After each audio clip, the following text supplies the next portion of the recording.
And welcome all.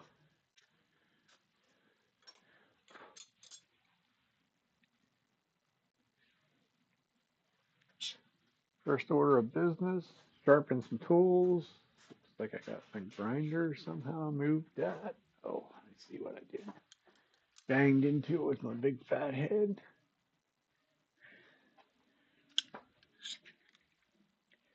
I'm looking better. Always good to start the day with sharp tools. One less thing we got to do.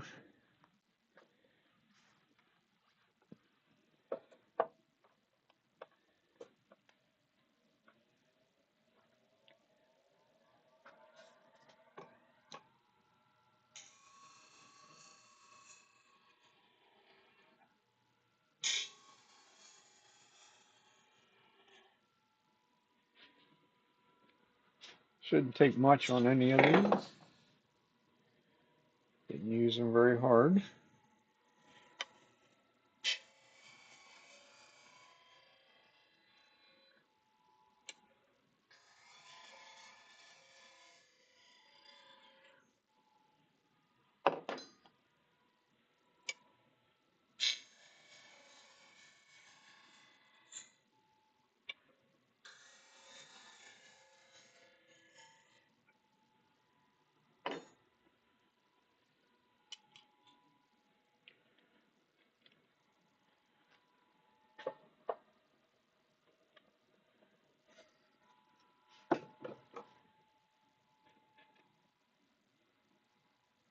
So 3 bowl gouges and spindle gouge. Should be all we need.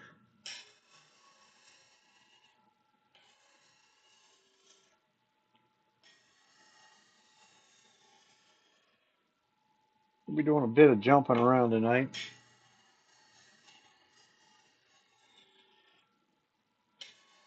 I wanted to spray some pieces. I have some pieces that I'm working on doing some grain filler on them.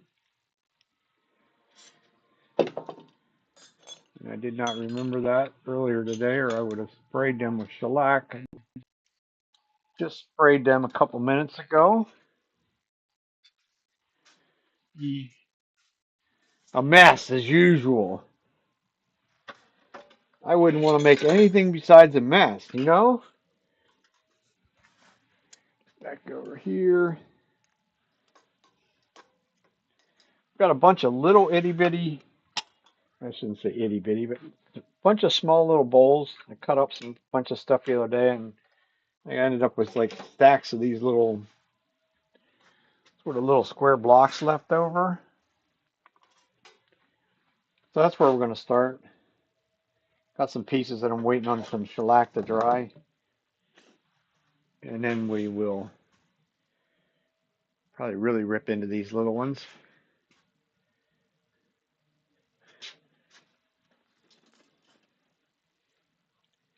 Maybe a little carving, a little grain filling. Here's one that's kind of an iffy one to even try, but we're going to try it. It actually looks like it's a branch that comes through from the side. It's popping out up in there. I'll give it a whirl. It does have a half a center mark on it. It's little, so not really too concerned that it might be way out of whack.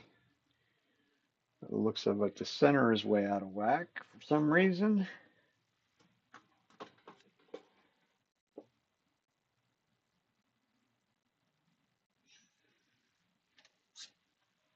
All else fails, we could measure it. 4.5, so 2 3/8, yeah. Kind of center lands in the middle of that stuff. So we'll just slide it over that far, as far that way as I can. Actually went right back to where it was at. So I have a flat spot there.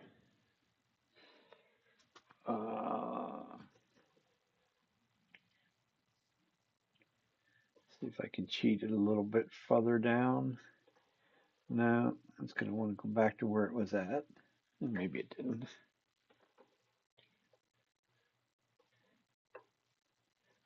Tried to drill a hole in it, but it didn't cooperate any better.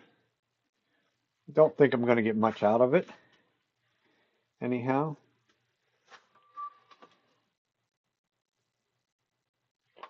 I think first order of business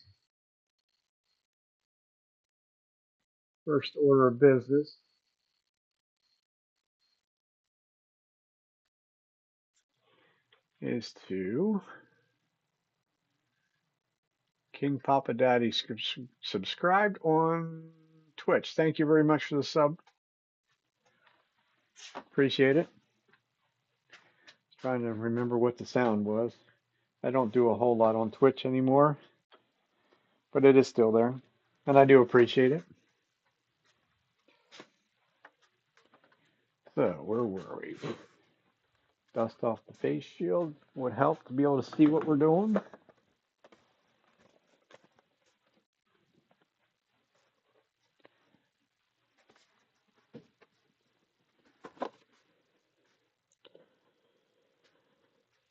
My opinion, the smaller bowls are actually kind of harder to work with in some ways.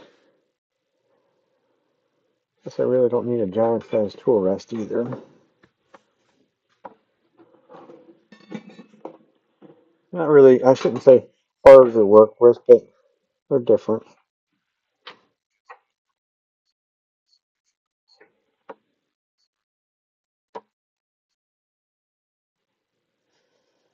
I don't play with the captured rings.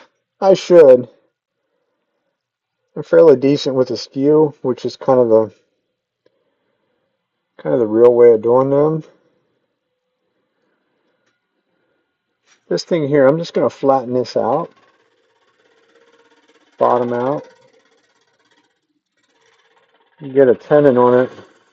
This will be probably more work than what it's worth.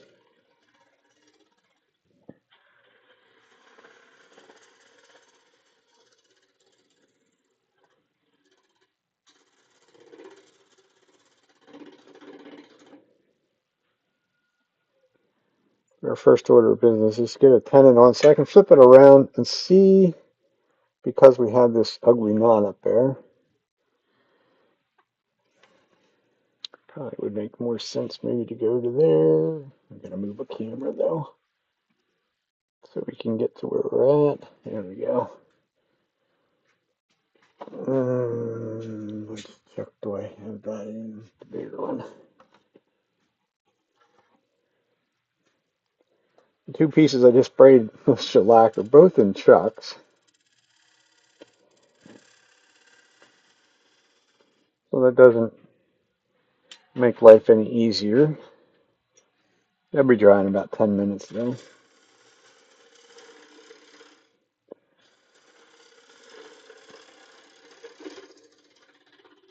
This will eventually be the bottom of the bowl, if it cooperates and survives.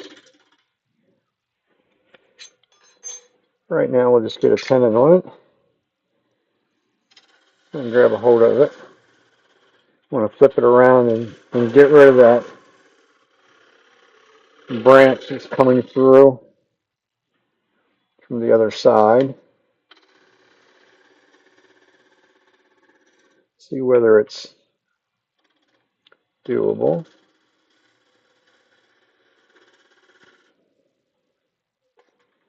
This is kind of the hard way in some ways of doing these little ones like this. The rest of them I have a couple of them already drilled, basically as a small recess for them. And I also have to switch jaws into one chuck that's waiting on the shellac to dry.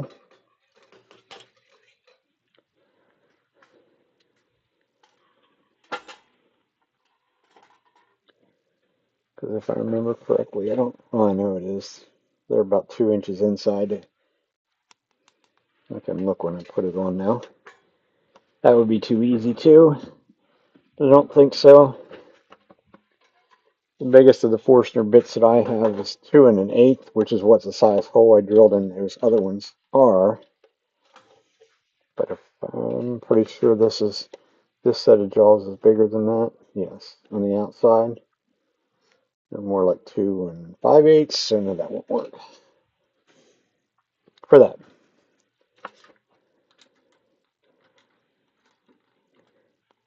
This is just kind of an extra step in a way. Nothing wrong with it. So we're going to get rid of some of this. We're going to true it up, I guess. Might as well true it up first. And then we'll see what we have left, if anything. Hopefully something. If not, it's not. There's just a little piece of wood. Does grow on trees, so we have more. Much more.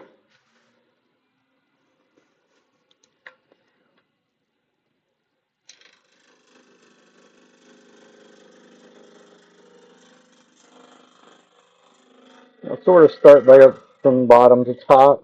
And then true the top edge up yet anyhow. Gonna try and get it to a semi-round shape. Don't need to go the whole way off the top if I don't want to.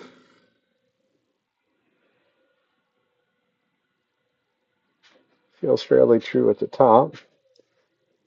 Fairly. It's a big knot hole. It's going to be a very, very shallow bowl. Because I got to get rid of all that. And that.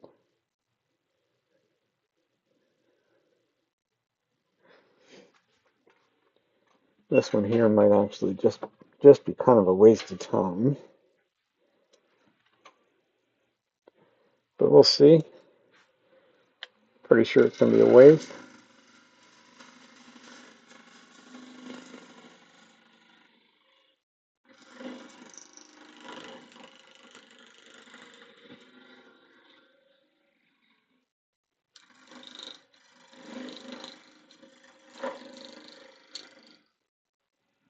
Probably going to get beamed in the head.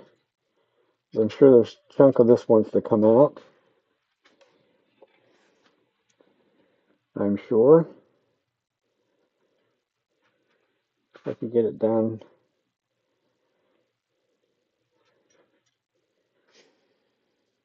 Take it down the outside. It wants to come out of there.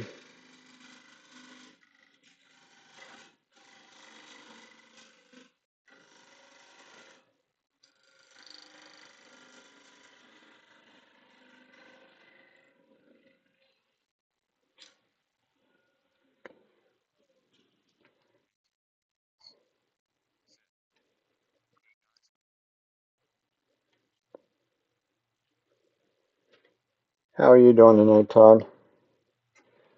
I'm gonna go grab a little chiller. I just don't like the thought of getting beamed right off the bat tonight. That branch wants to break, I think. Yep.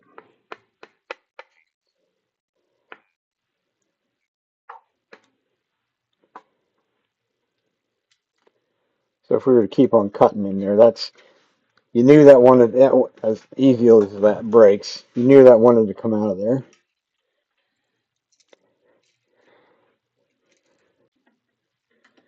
Always think safety first.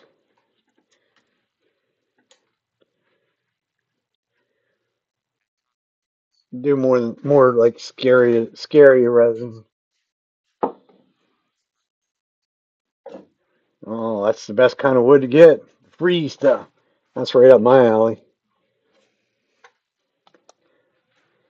I was cruising Facebook Marketplace the other day. There's somebody on there that said it was maple, a little bit further away than what I wanted to travel for it.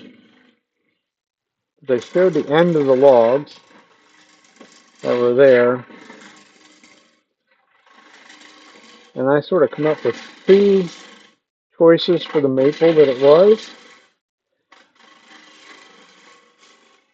My two choices were it was either ambrosia maple or box elder.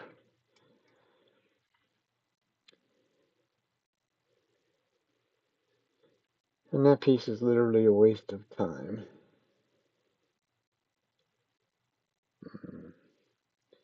It's a whole lot deeper in there than what I thought it was. Guess we could have a teeny tiny little cherry plate.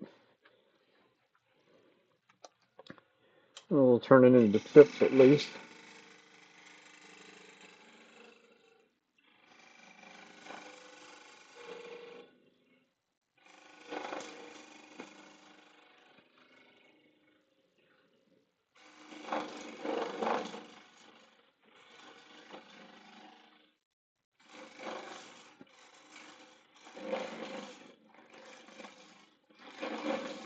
Throw a bunch of crap in there.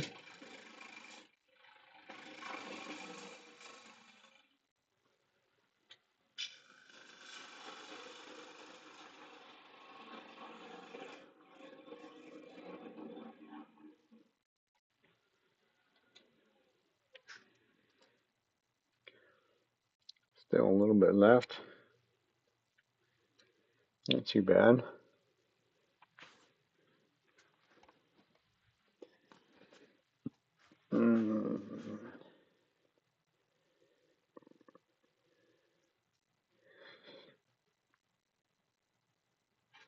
Think.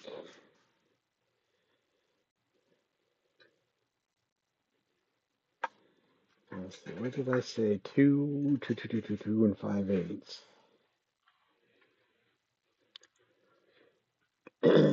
So, quick math says inch and 5/16. 2, 4, 5. Somewhere in there.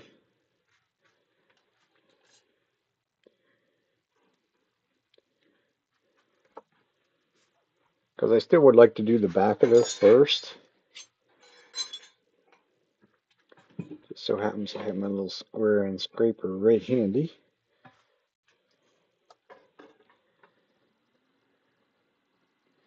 So I can create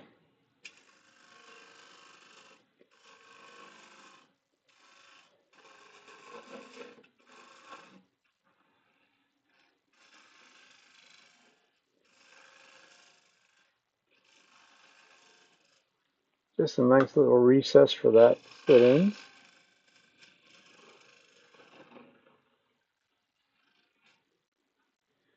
Tool rest is still a little bit low for that. I was coming across at my downward angle and I was still below center when I got there.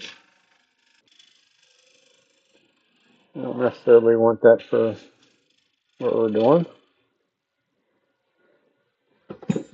Use the corner of the skew and give it a little dovetail because it is dovetail jaws. Get rid of that razor blade there. Razor blade there.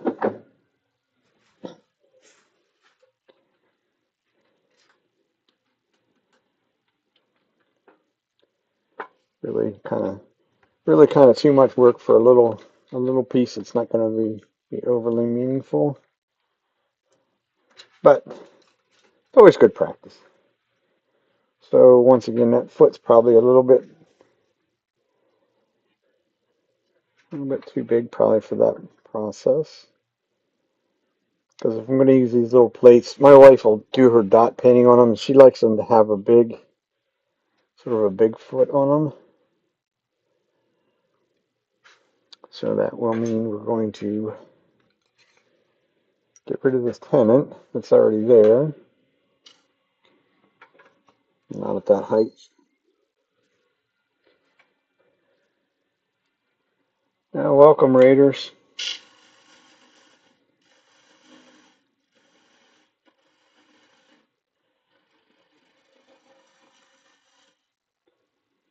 For you guys that watch me on a normal basis, I also do this live on Twitch TV.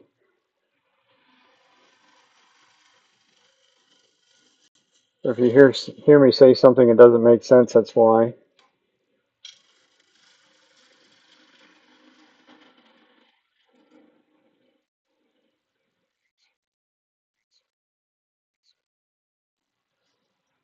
How you doing? So we'll go bigger on the tenant.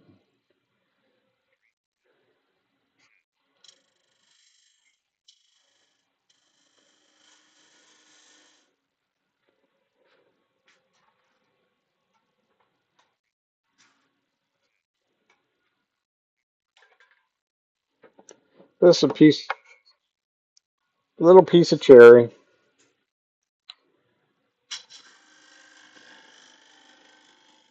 This is trying to get something out of nothing, basically. Because it's not certainly not much of anything good. But if you've ever heard of the dot painting, something my wife does, so she will appreciate a little cherry dish, plate, sort of, so to speak.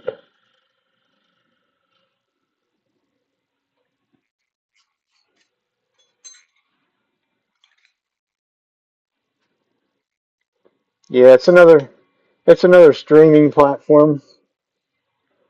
I can't see my mark. That must be it there. Yeah, Twitch is another streaming platform.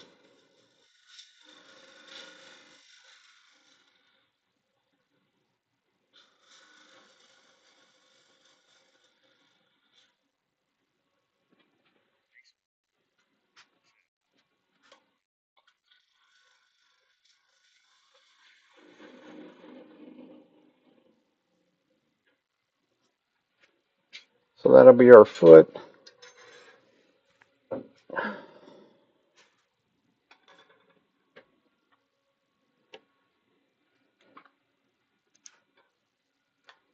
These these are kind of pretty quick and easy to do.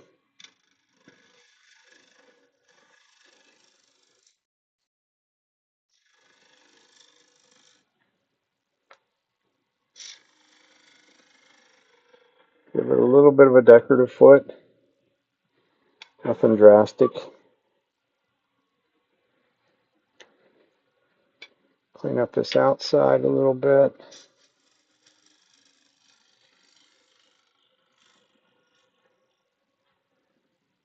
So we're going to take more off of the top. We don't like these to be very thick.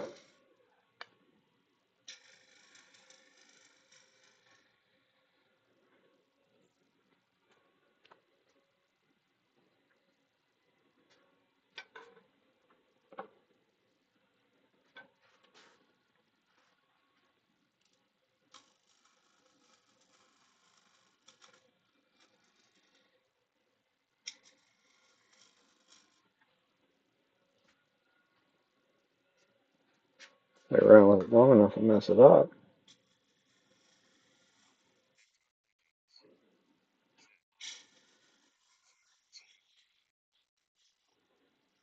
Homemade all the way. Amazon steel. You go into Amazon, type in high-speed steel blanks. They are used in the metal industry, as in metal lathe industry. There is a whole bunch of different sizes, shape, or really sizes, thicknesses, width. They're all, almost all of them are 200 millimeters long. Matter of fact, I just got some more today for a different use. The easiest thing to make is the parting tools.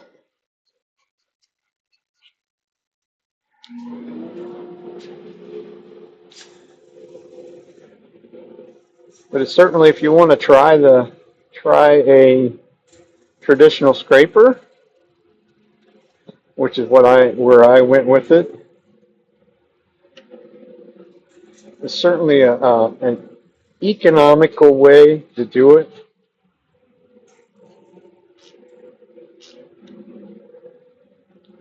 That one there is 8 millimeters thick, 30 millimeters wide. That's kind of the only thing with them, is they're all going to be in millimeters. So you just kind of have to do a little of the math, or let Google take over and tell you what the dimension is in fractions. Scrapers need to be pretty thick though, or they'll chatter.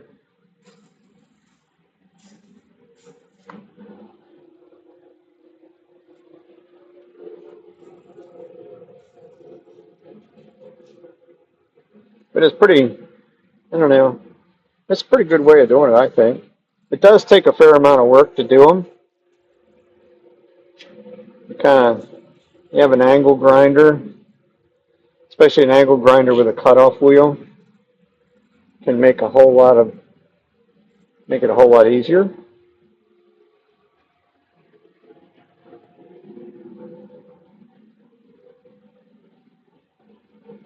A whole lot easier if I got it cut better up there, but that's okay. We'll live with that.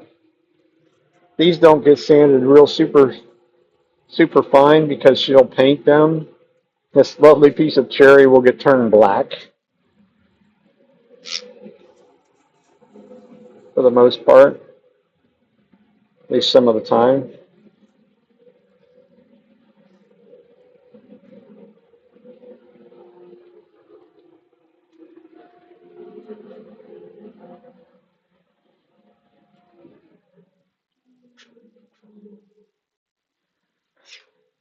So now I gotta go get one of them, get that other piece out of that chuck because I need the bigger jaws. It certainly isn't the best work there, that's for sure. See some disturbed grain, but another one of those scenarios.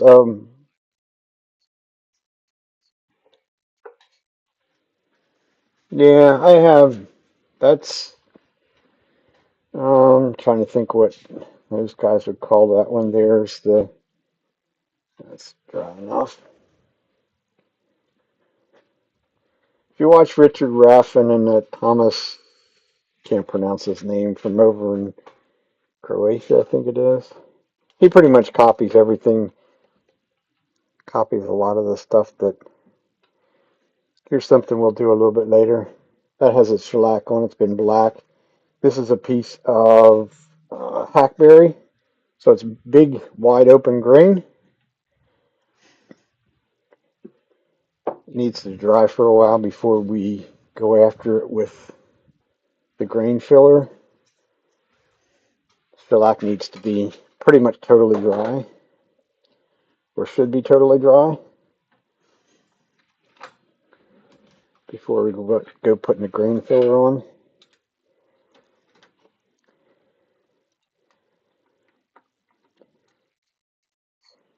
We'll see if my mark was right. Right. Well, that's sort of where I got the bright idea to try them. I'm like, I sort of grew up in I shouldn't say grew up in the wood turning world. You know, a lot of people, and even of today, they do not like any of the traditional scrapers. And to me, a lot of it, why they don't like them, is the fact that they're not forgiving, for one. So if you break the simple rules, I mean, the simplest rule on the traditional scrapers is they got to be at a little bit of a downward angle all the time, because they will catch, they will self-feed, and when they do it very, very violently.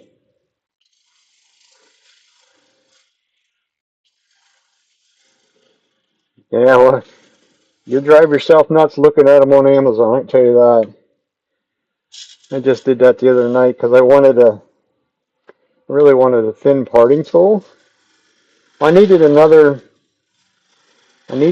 quarter-inch, or in that case, 6 millimeter is what I got. They're 6 by something or other. They haven't come yet. They're about a quarter by half an inch for a parting tool. I don't need any for at home, but I also teach classes at my local woodcraft, and I had made 3.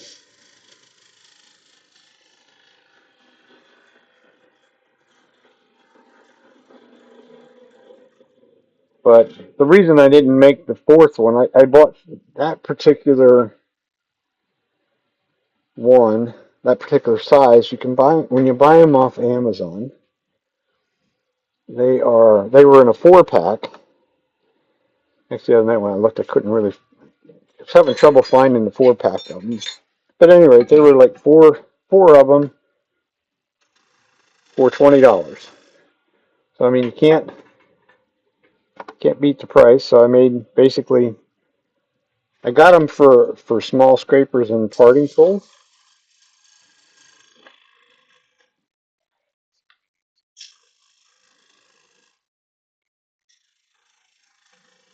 They can be. I'll try not to show you. I've used them for quite a while. That doesn't mean that they can't do things in a really bad way. Um,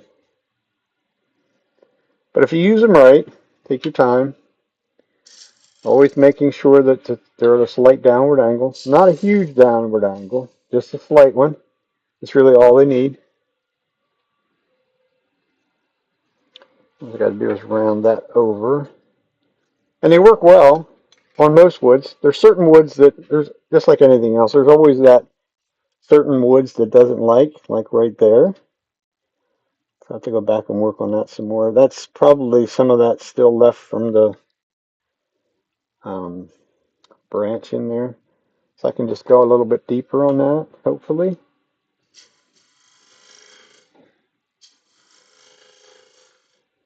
So we'll just give this a little bit of a round over.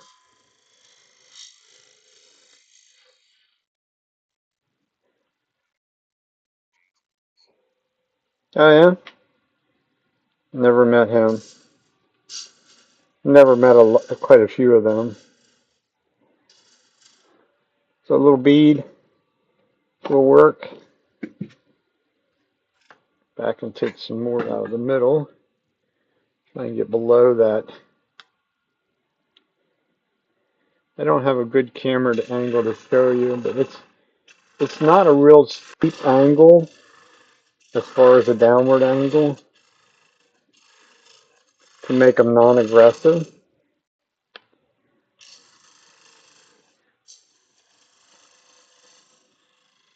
And when you say, well, he's using a square end scraper, and that's probably what I would call it if somebody asked me. It is not square by any means. It has a taper. This one here is rounded across the nose. If I get a square, you can see it. It has low point, sort of a high point in the middle. That way it doesn't make contact with all. This one's about 3/4 of an inch wide.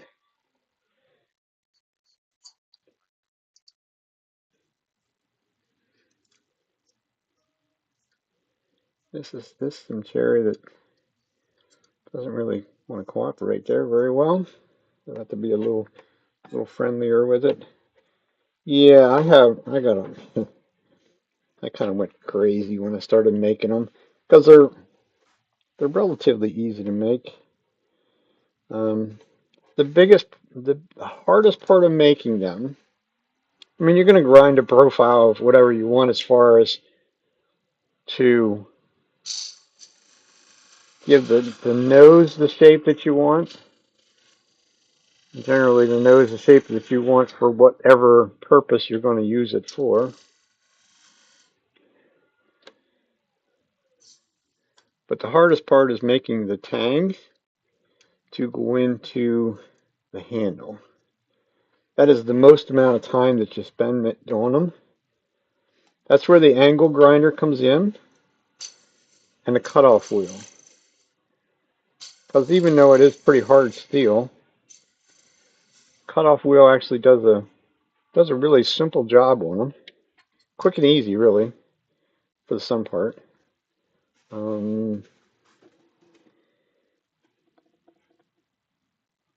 Somehow I think I have that one somewhere.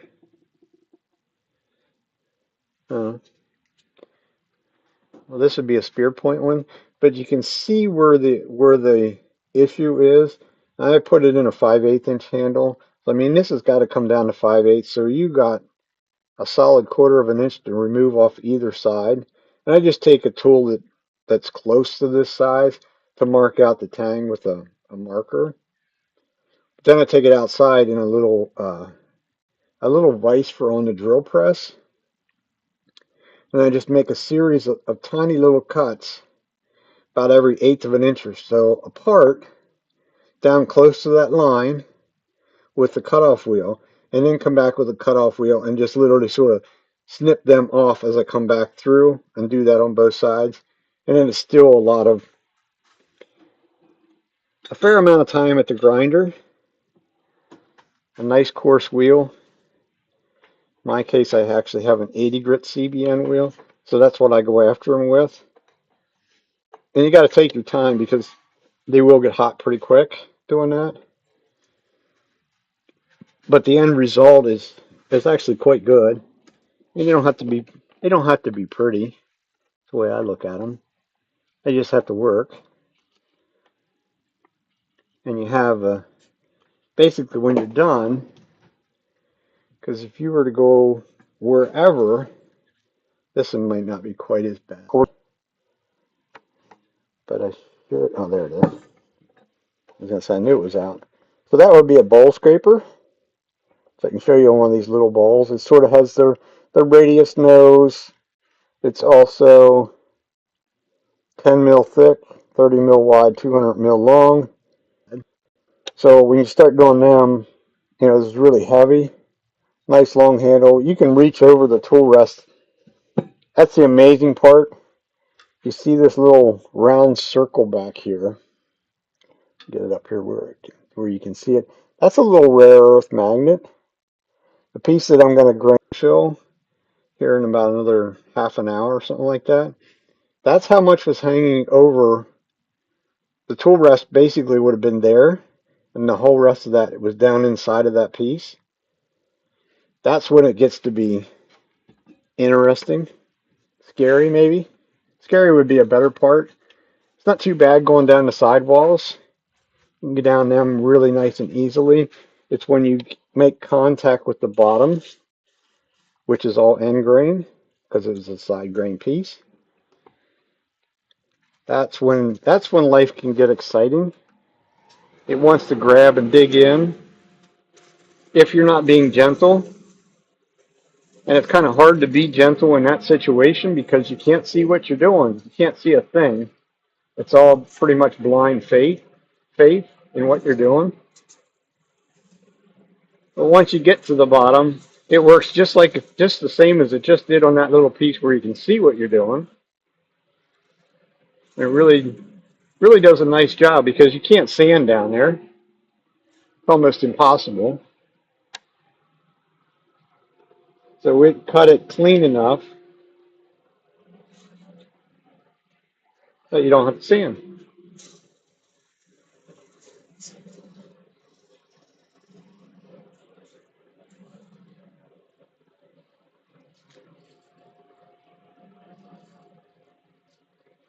But it can be exciting. I'm not gonna kid anybody on that. When you're first learning with it,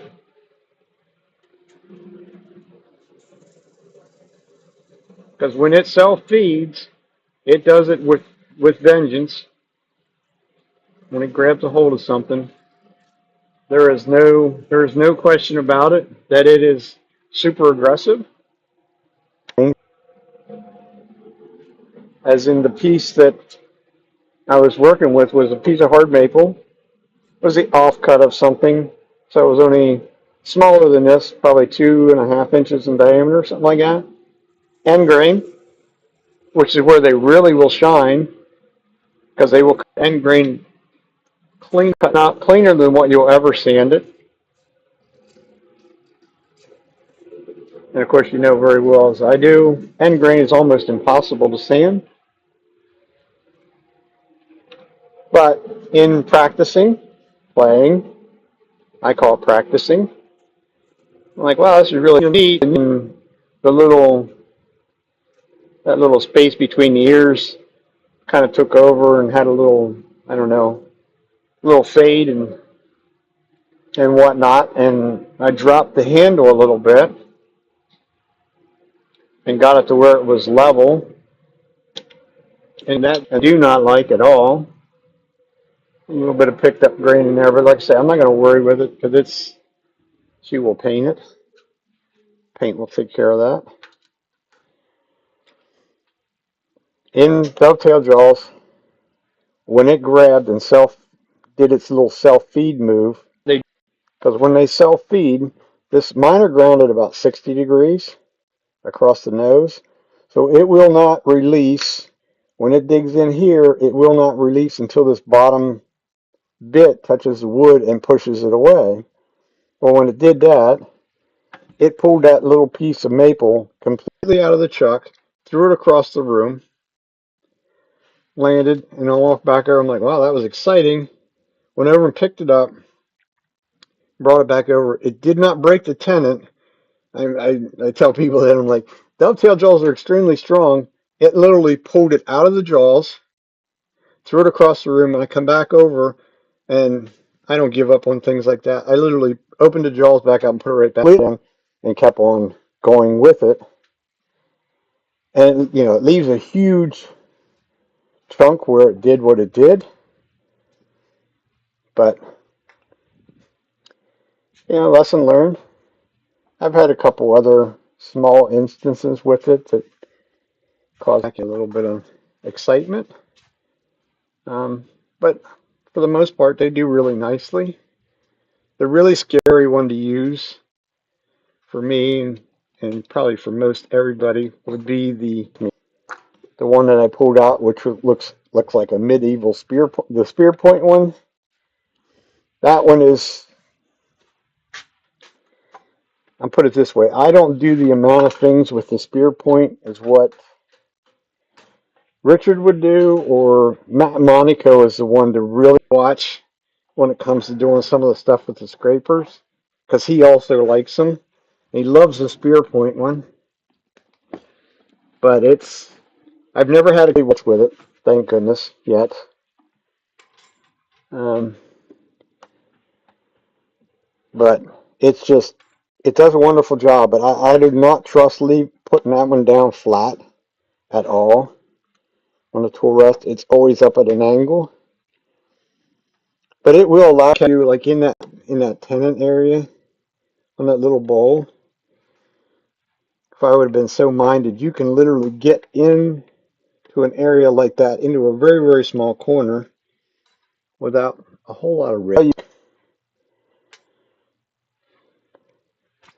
But it is a bit scary to use in some ways. Because like I say, it is very violent whenever you have the catch with it. Yes, to say that's something that pretty much never comes out. I wouldn't say never. I have gotten it out in a class situation just to show them, somewhere along the line that subject will come up about the scrapers, mainly because a lot of people like to use carbide tools, and that's usually where the conversation will come up, and that's when I will get the steel scraper out and show them the difference, and the difference is even night and day between the two. These are not super moil marked on the end, especially when there's dirt on them. But they will cut cleaner. That that scraper will cut cleaner than any carbide tool I've ever seen.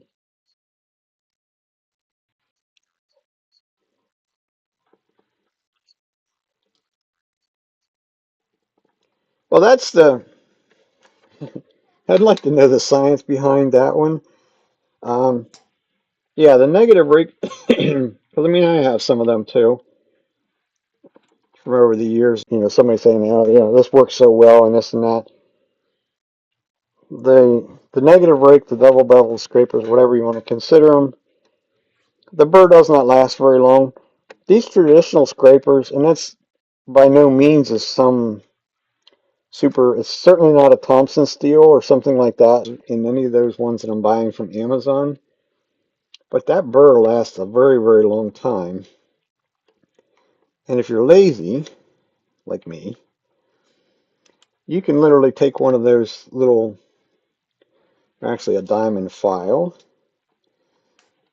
and actually touch them up and put a little almost like a little micro burr on it before you go back to the grinder. But they only take a couple seconds to grind as well. But even when they're down to just a sharp edge and no burr, they still cut. They just don't, eventually they don't cut, but it's not like the negative rake scraper, negative rake ones that when that burr is gone, if it's on a piece of wood, they literally don't do anything. They don't cut really hardly at all without a burr, where the traditional scrapers still actually cut somewhat. Negative burr is gone. I know it doesn't make sense, but I would, if you have, if you have a willingness to try them, I would definitely try it. Like I said, the angle, the nose is supposed to be lower than the tail, and that's really the only thing with them. It doesn't have to be dramatic. It doesn't look like a ski slope. It's just a slight tilt down. When you get back flat, if you get back flat, it will start to do the number of want to bounce a little bit, and that's a really good indication to back off and back off quickly because you're about ready to have the almighty catch. But they do a nice job. They can save you a lot of. I know that's why Richard and them use them. It can save you a lot of work. So that's just a 2 1/8 inch hole drilled in there. So I can expand out into that. I could theoretically could have used the wood worm screw in there as well. I kind of like the little drilled recess. I think works a little easier. It's pretty quick. This is just all stuff that was milled on the bandsaw, so it's relatively flat.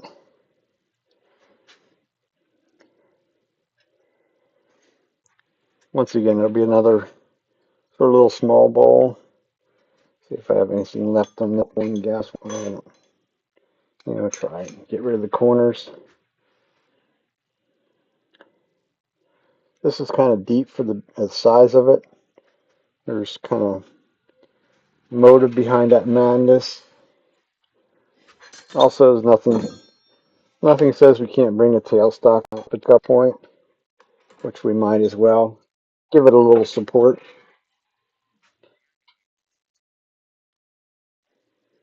Came in the set that I bought. Be quite honest with you. Actually, both sets I have a 2 1/8. I have a set of Freud steel ones. I also, not too terribly long ago, bought a set of carbide ones from Grizzly, and they had it went to 2 1/8 there too.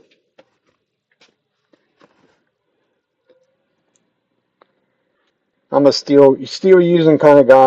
I would not. I don't think I would recommend buying the carbide Forstner bit. Although a lot of people over the years kind of swear by them, but these are Grizzly. But I think the time that the guy was swearing by them said they were really good bits, but I don't know. They don't. I can't say that I'm impressed with them.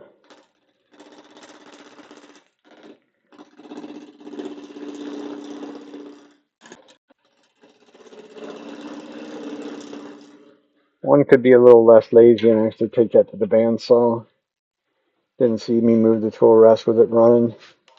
I have a good bird's eye view looking. For me, I'm tall. I have a good bird's eye view looking straight down.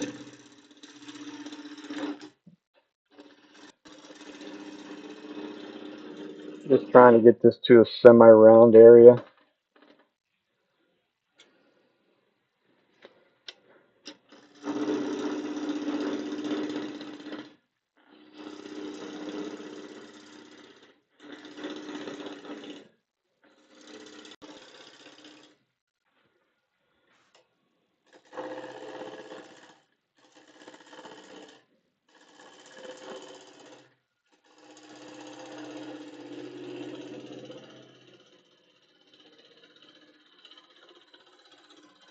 and sort of taper it down a little bit if you're so minded, because you know where the bottom is going to be.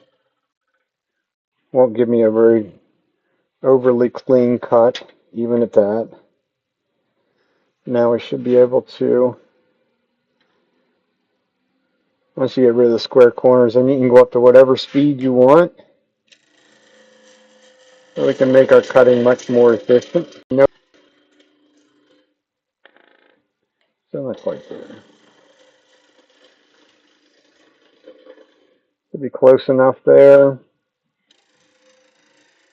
Tool on its side, using the bottom wing. And just slide back and forth and clean that up. Touch the corner, get rid of that razor blade. Because if you're like me, you're always wanting to touch something while it's spinning. So if we don't get rid of that razor blade, that becomes a paper cut on steroids. And it is not, for me, it's not really a pleasant thing to have.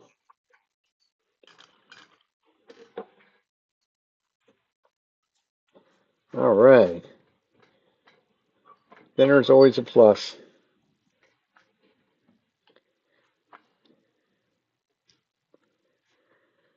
So now we'll come over to there. And now we can flatten off our bottom. I'm not concerned about the other part of that area out here because that's all going to go away. I just need a nice flat bottom.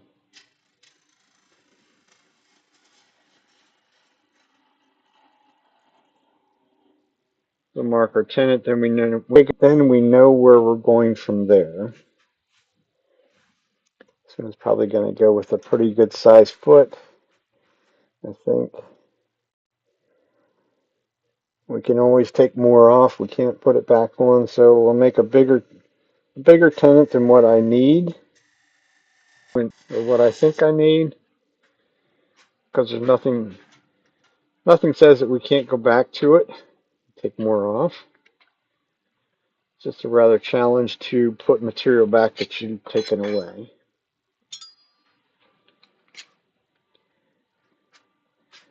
So first for business, we're going to have a tenon, so I'm going to get rid of this. Some of this material close to about the size of our tenon and foot. And we'll get rid of the corner.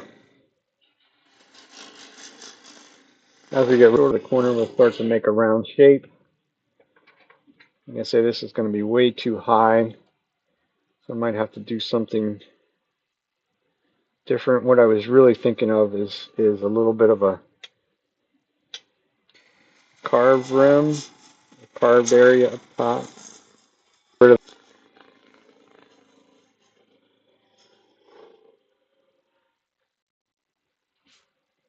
Or we could do a different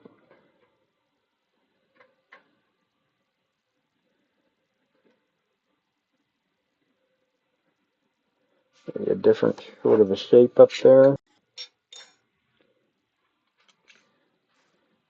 Sort of what's called design on the go, on the fly.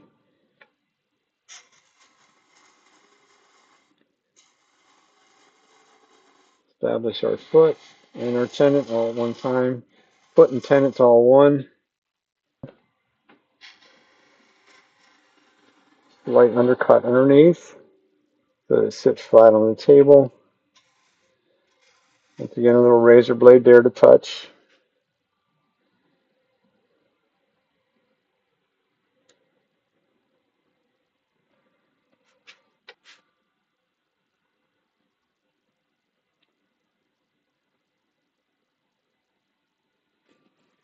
And go back and make the curve from round. No, that's I thought. It can't be. Nope, there's a flat. There's still a little flat.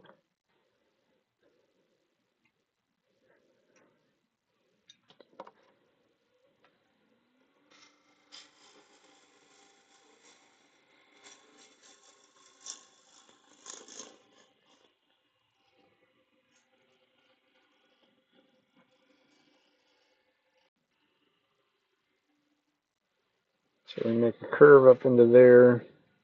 That doesn't, it's not overly appealing to me.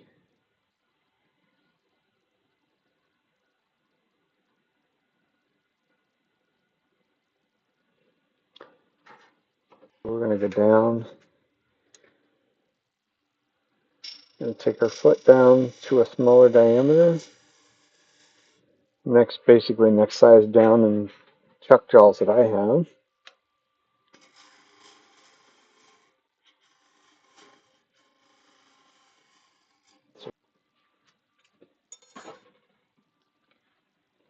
So that I can make more of a curve from the bottom to the top.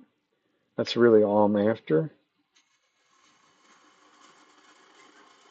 And if I size this foot to match my jaws that I have, and get it down to where it's gripping on a total circle, and it will not leave any marks behind. So I can make this finished surface down here right from the start.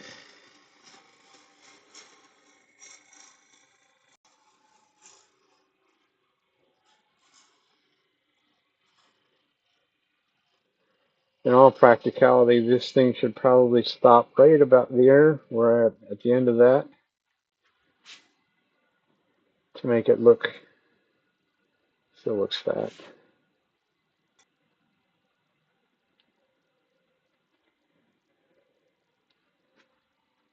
I was really hoping to leave something there to carve on.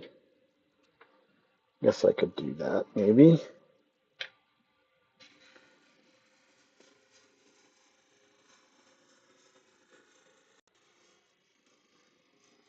We'll give it a little curve back inward. Will work as well. Give it sort of a mixing bowl kind of a shape.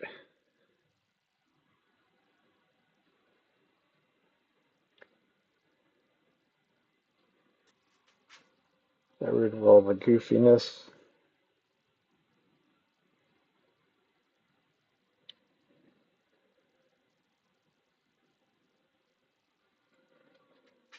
I'll stop and look at it once. It is cherry, and cherry will carve pretty nicely. Could leave a little band up in this area somewhere. Then I could carve it and put some color to it.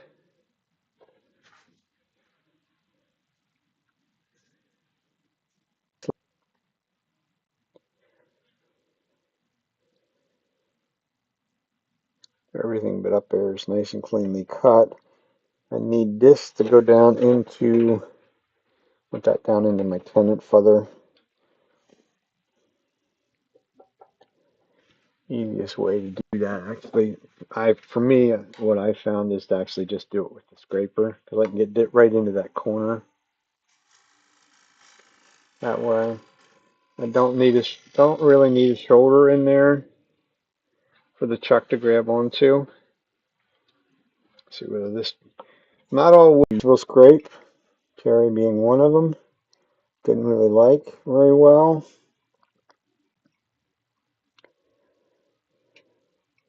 Tore it up a little bit on the end grain. Not thrilling. So there's one of the places I showed them earlier. There's a spear point scraper.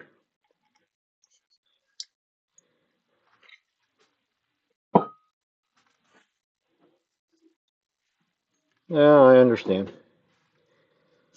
Life gets in the road everywhere you go.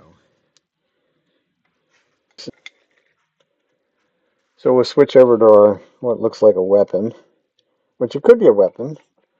Somebody wanted to come and try and rob me. That thing would stick you in a heartbeat very quickly.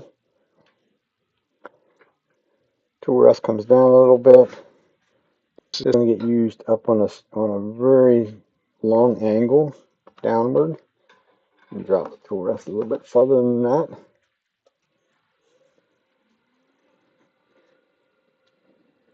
The rest of the tape off of there. Can't have it dragging on anything. reason for this is that some of the times I take these along with me and I sharpen them at home.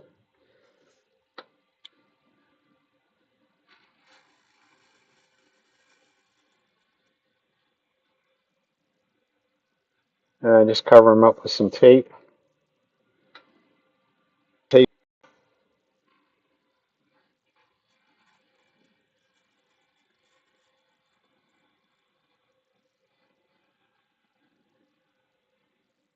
It's a very, okay, well, there it is.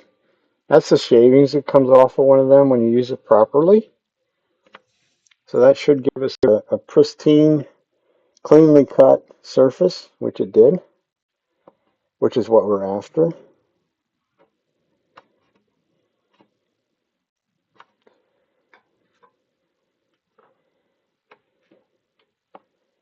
I've yet to have this one catch, but like I said, I don't use it other than straight up and down or up on a nice long angle. And it's a very gentle sort of caressing the surface to get any of the little bumps and lumps out of the road, like such. And now it's pretty much lump and bump free.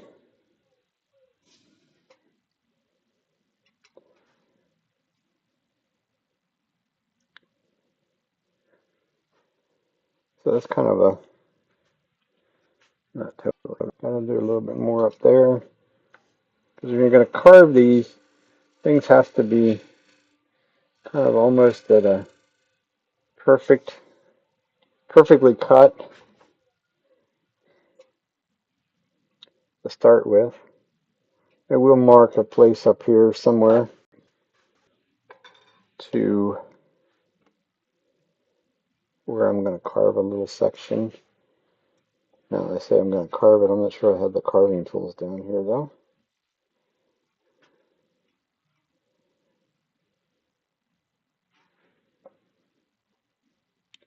That's a general shape. Put it that way.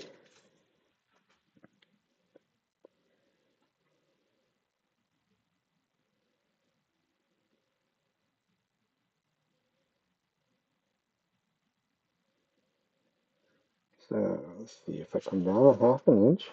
Go another half an inch. Keep the carving area pretty small.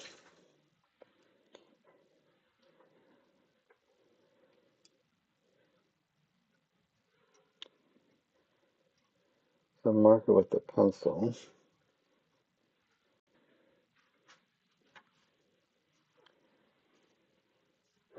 This is the last one. I saw Emma Cook demonstrate this, and she put little grooves in there and would put a leather cording material in there, which I didn't.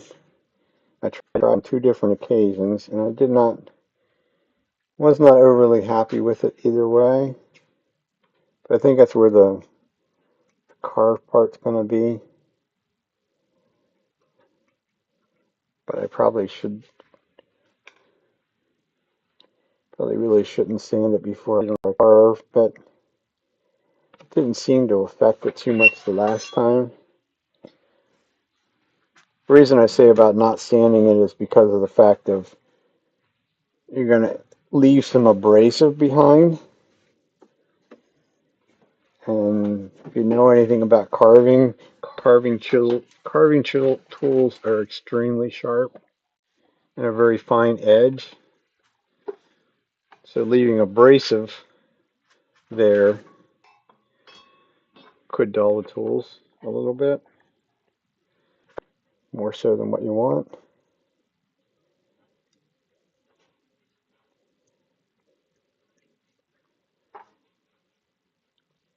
Get my little sandpaper out here. I have a tendency to be a little efficient when it comes to this, to where if I can sand by using power, I'm going to do it, which is what we're going to do with this. And I sand in reverse. Does better on the dust collection.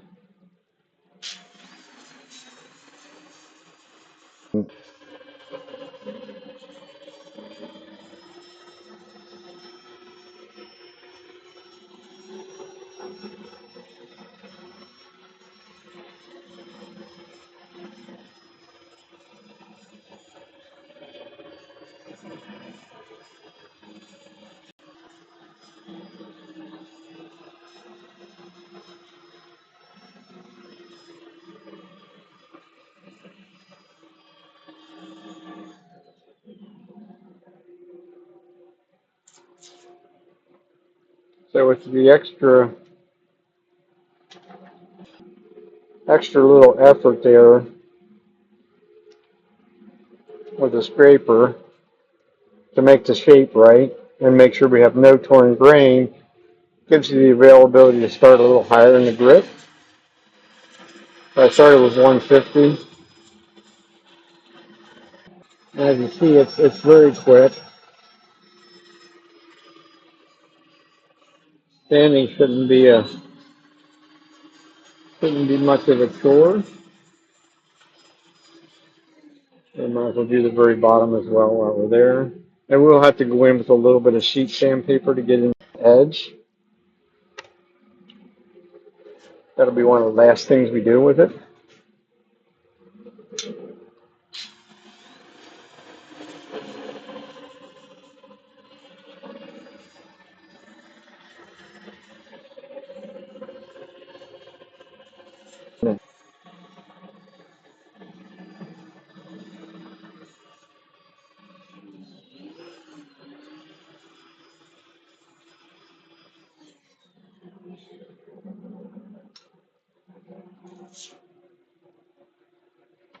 Paintbrushes to wipe off any little bits of sanding grip that's left behind.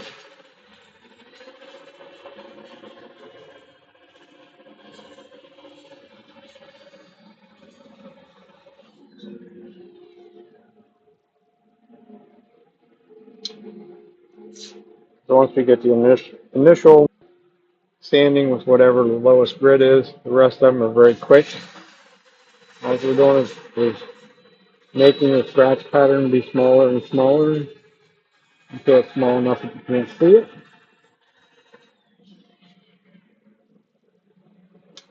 And don't leave lines.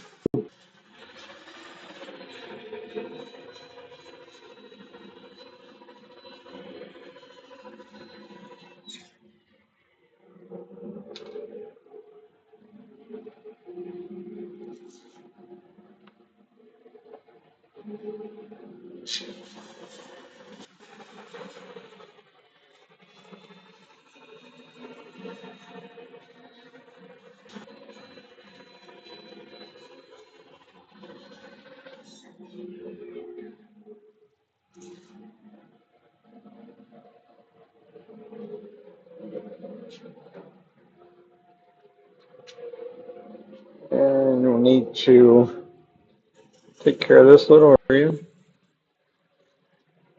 as well as our foot. A lot of times I make that into a little bead, but we're just going to leave it as is.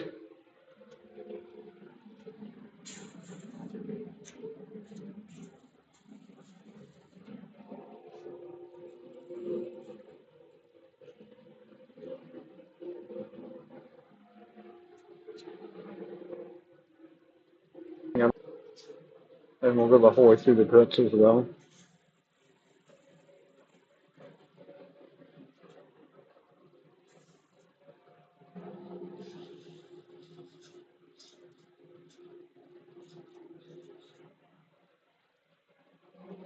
Nice soft corners.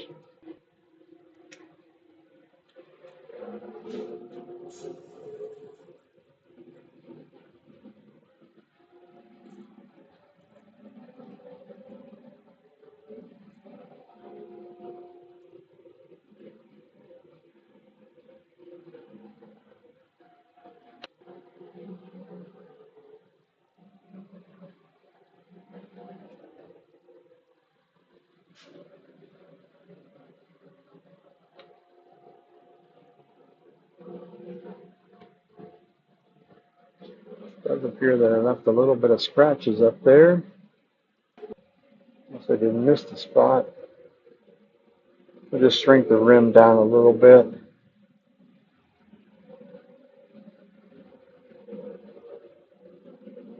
We'll do something different there.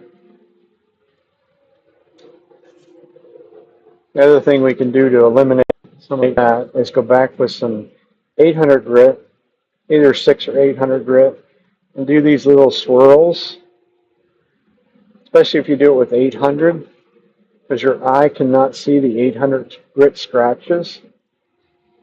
And we'll just blend all them lines that may be concentric.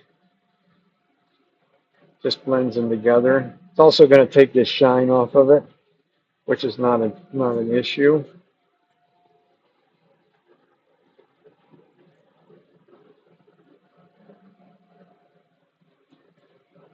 Definitely is one of those areas where if you skimp on it and say, well, that looks good enough, and you go put a shiny finish on it, is when it will show up, and then it doesn't look so nice. And we want it to look good. You clean it off with a paper towel as well.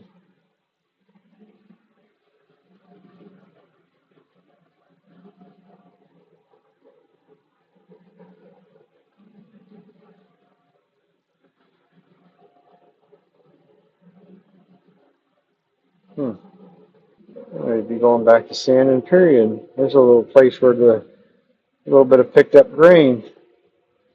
I didn't see that earlier.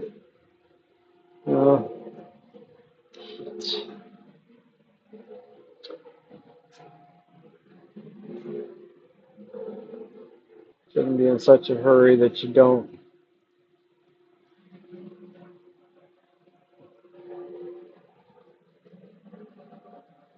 Depending on what your finish is, your choice of finishing and things like that, that may or may not show up. I know if for me it's going to have a shine to it.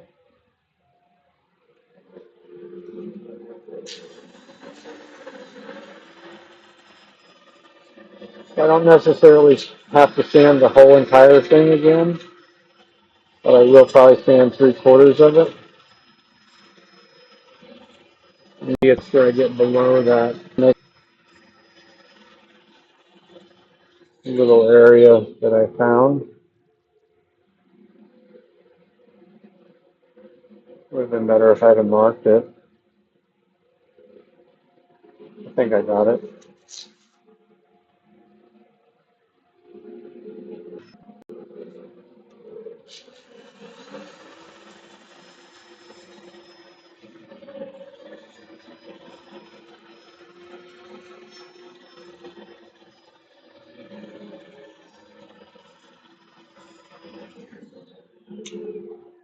Use my paper towel and dry that too. Clean it off. Be a little bit more vigilant on stopping and looking. Okay, the stir grain's going, so yeah, I'll just cruise through them.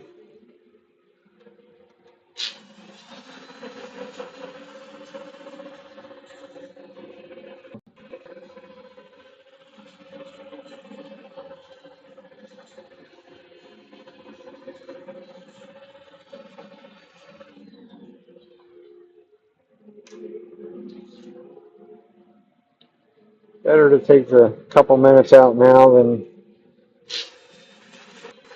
have a finished piece that you're not happy with.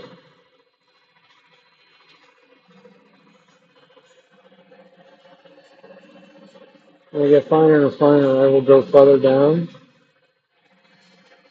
The last 2 grits, I will go the whole way down.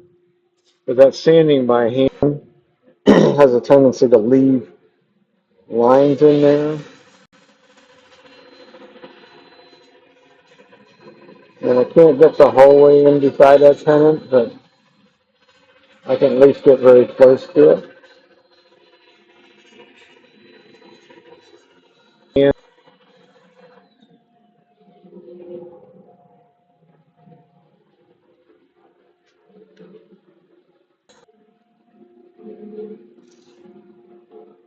one more grit and we're back to where we were.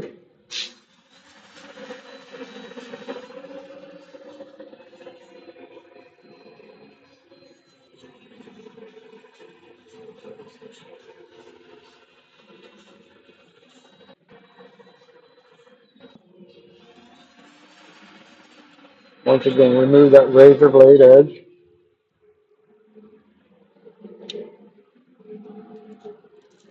Now it's properly sanded. To my standard, anyhow. Put it that way.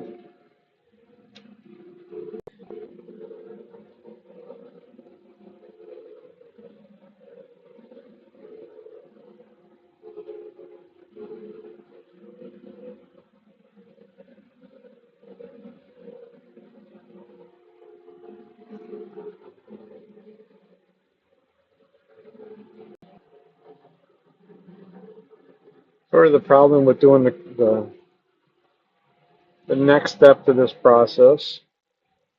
I may not do the next step. I might just leave it as a small.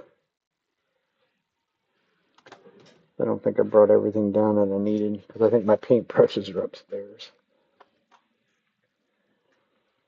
But what I would do is do a little groove, use hand carving tools as long as the wood is going to cooperate, and carve out a little area. I could actually do the carving part. Right? Yeah, I could do that. I just can't, because once it's carved and it gets painted black, and I was painting some of my actual little carvings. My wife is a decorative painter, so I get the, as she would call it, the wore out kind of brushes. But they would, even worn out, they would be much better brushes than I would probably be willing to buy. Most of her brushes are probably $7, $8, $9 a pop, and they're very small. If you know anybody that's an artist, they'll be pretty quick to tell you that. Yeah, if you think wood turning is an expensive hobby, that's another one that's probably just as expensive.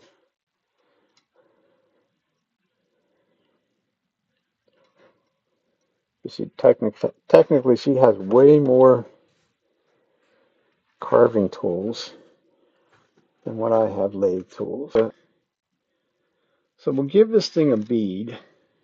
This big of a bead. Let's go a little bit smaller. And I use a beading tool. You certainly could do them by hand if you were so minded.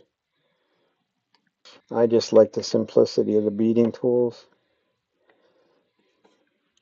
It gives me pretty much a perfect bead every time. Not that that's crucial or anything, but it does work for me. So we're back forward, go back up to speed, lots of speed. These beading tools will cut very cleanly. As long as I can get on my line, just should be able to, right on my line. Just simply wiggle back and forth until we get a complete bead. This looks like my tool rest needs to be a little bit for it.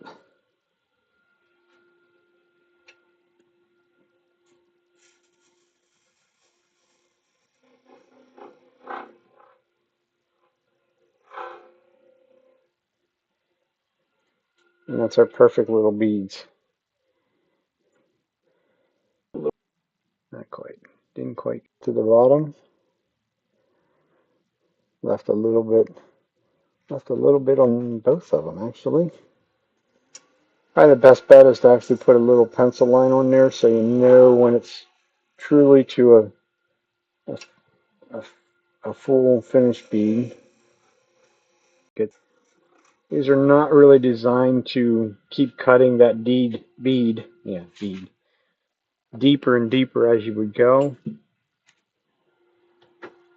Kind of another tool in their series, right? It's a teardrop point.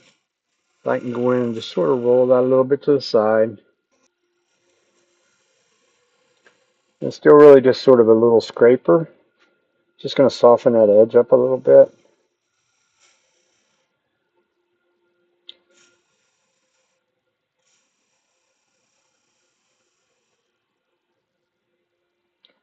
Give it kind of a little bit of a chamfer on there. reminds me that it's not very sharp for some reason. These are actually pretty easy to sharpen. I sharpen them for most of the time just on the diamond hone.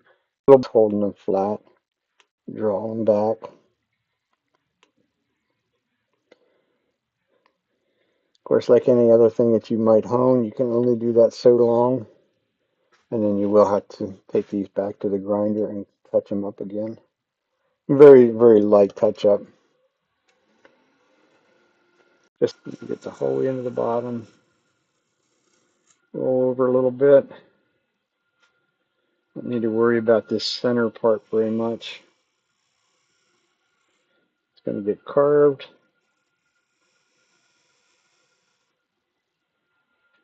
Nothing like that. And the rest of that will actually get carved with a chisel.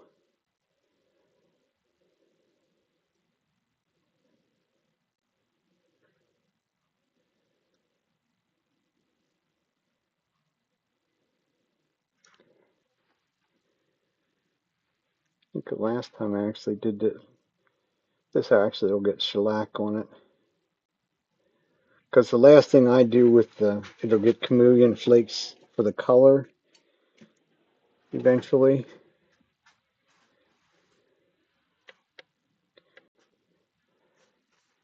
So I don't want to, I could use the Parfix finish on this as well. But then I have to go back and buff it, and I really don't want to buff over top. I still would have to do some sort of a sealer type shellac or sealer lacquer or something over top of the chameleon flakes. At least I do. Her thing is that she doesn't need to do that, but they have a tendency, to me, they have a tendency to drop some little bits off of them as they would age, and somebody rubs their fingers over it or something like that. So I'll put my shellac on after I get a glove or two.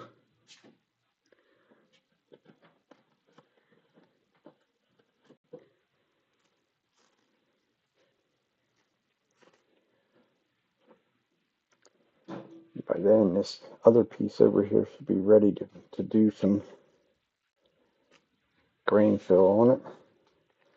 Some of the stuff like this is like a multitude of steps involved.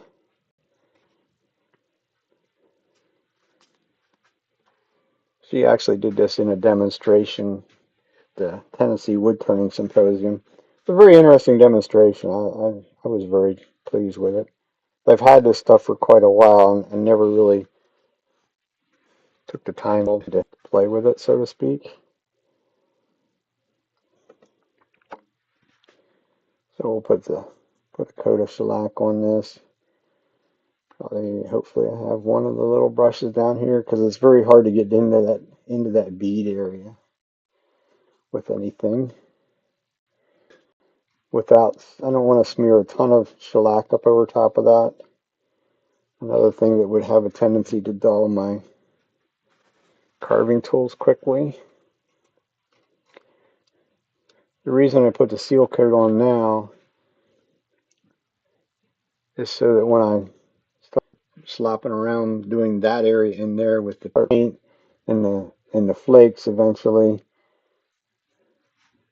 that way it doesn't have something. The flakes stick to everything.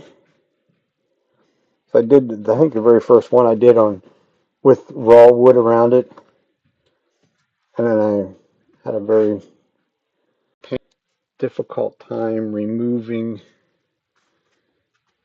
any of the flakes that got on a piece of raw wood because they don't adhere to it, but they definitely stick to it.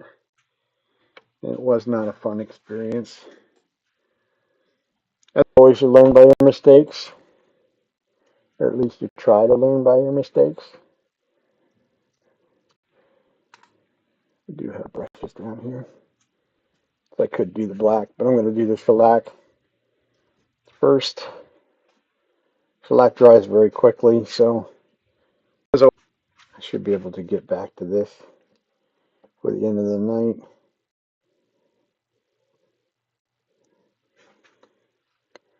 So we just use a paintbrush to get down in that groove. Don't need a thick coat of shellac in there, but it kind of is what it is in that area. It'll soak in anyhow. It's pretty much the kind of grain it'll soak into. As you can see, it disappears very quickly. Getting a little sloppy and getting it up over. All good. Wipe it off.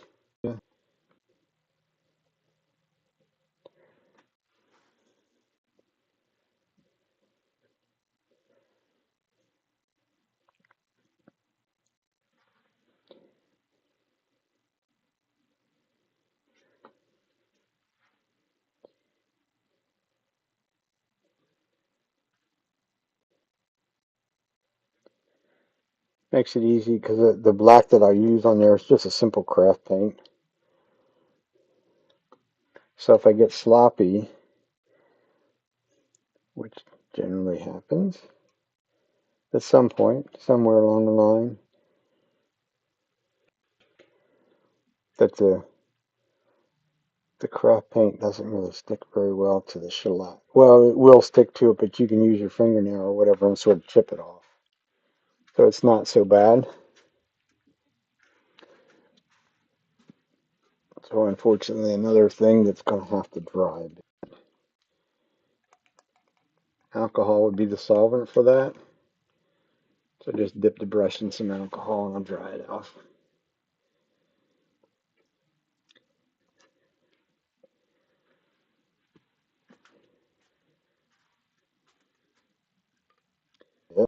Leave that brush there because we're going to have to leave this sit for a while.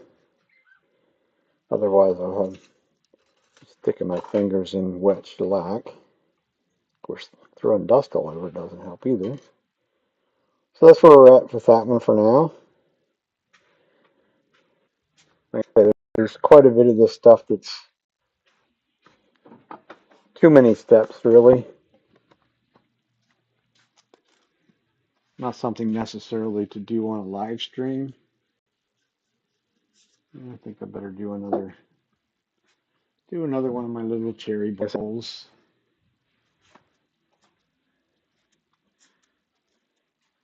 A lot of times when it comes to the putting the shellac on, maybe not so much something like that, but the piece that we're going to grain fill, I use an airbrush to do that with. Not a very expensive one, but an airbrush and all. You get your belly filled up.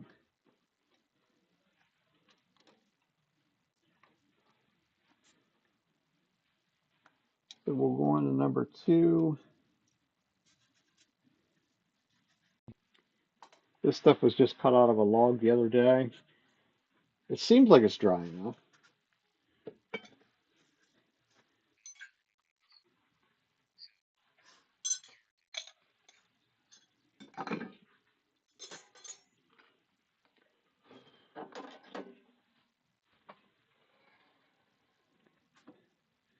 So we'll bring a tailstock up, just because this piece is going to be pretty far out of balance. See if we have enough edge left on our tool. Go to a little bigger tool rest this time.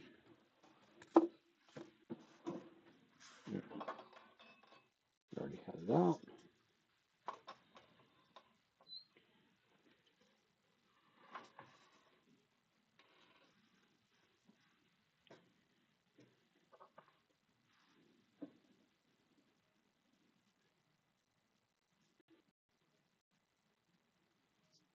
Little brains just twirl in a second here. But not that it really matters. I could do one of these so it's 12, 13. I think we might take a take a little gander at that. We'll make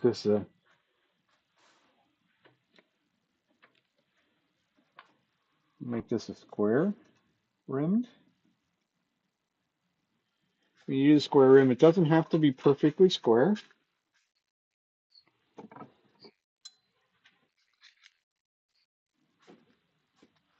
Oh, there you go.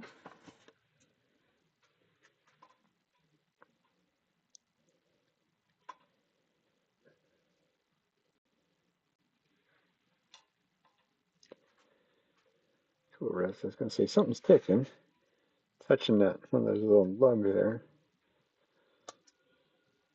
So in order to go square, I'm going to need a top surface that's going to be flat, which this is not even close.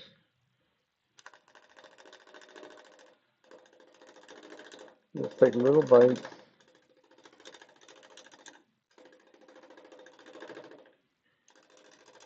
Other problem with this is it's quite out of balance because of the chunk that's missing out of the bottom.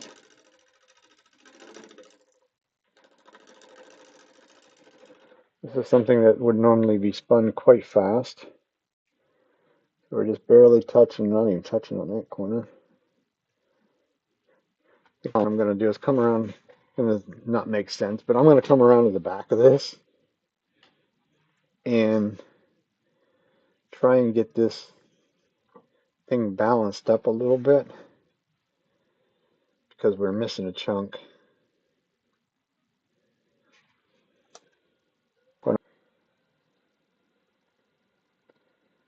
It doesn't want to let me go where I want to go. I would ideally like to get this up 1800 to 2000.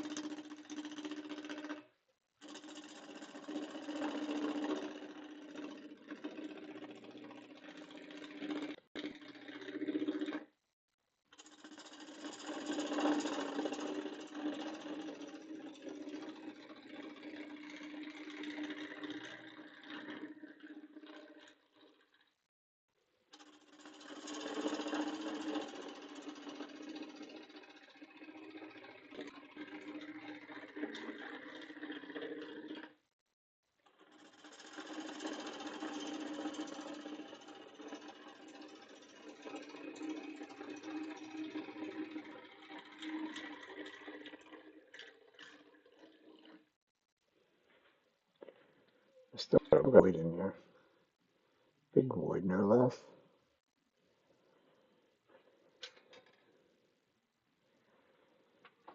Okay. And go across anyhow. This is one of the kind of projects where you do not move the rest with it running. You can't see these corners out here. We're balancing up yet a little bit. There we go. Now we get the propeller sound.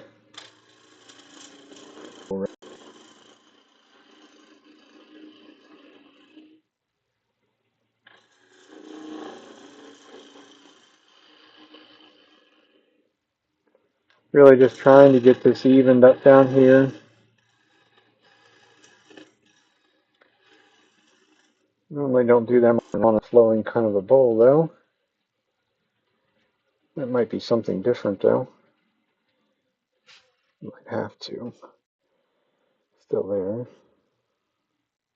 I think we're going to have to reduce. Now, reduce the height a little bit.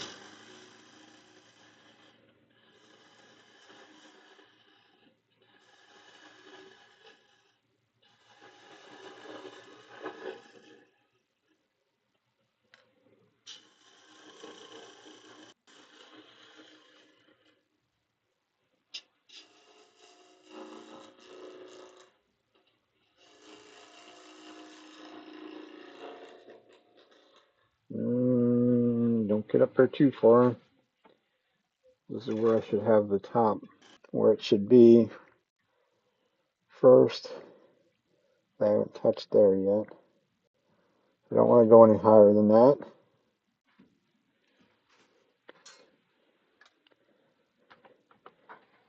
So we're going to have faith in our chucking method.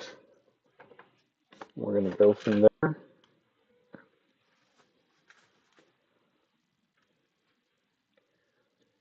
Definitely a circle there.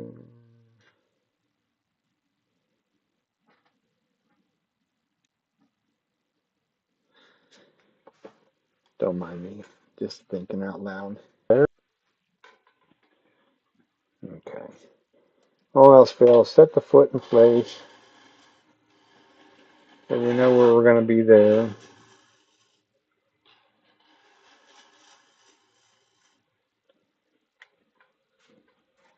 Hopefully the bigger foot.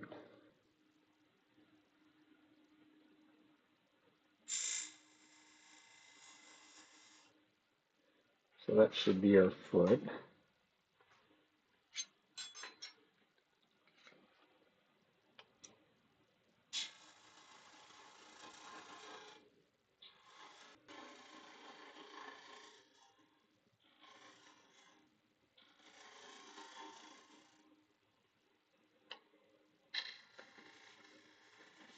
A little undercut on the foot.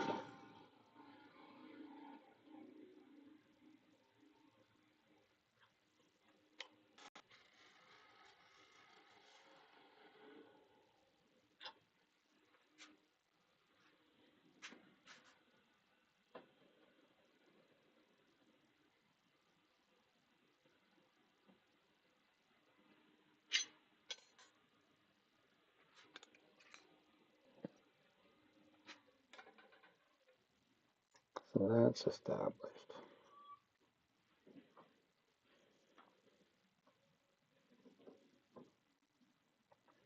No higher up than that.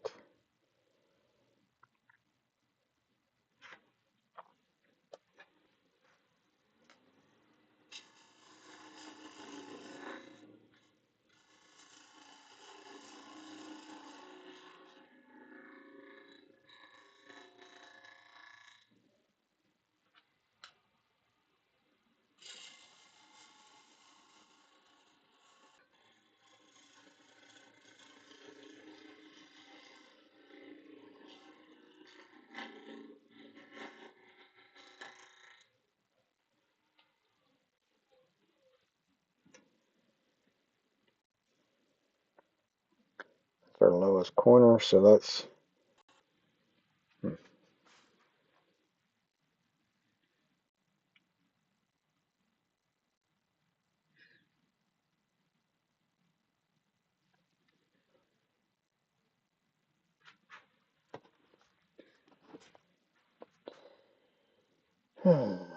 I think that's too deep for that.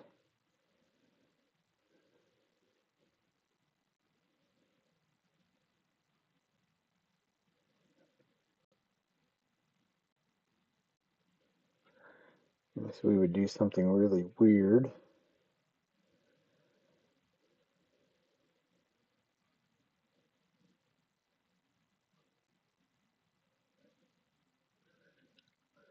Decisions.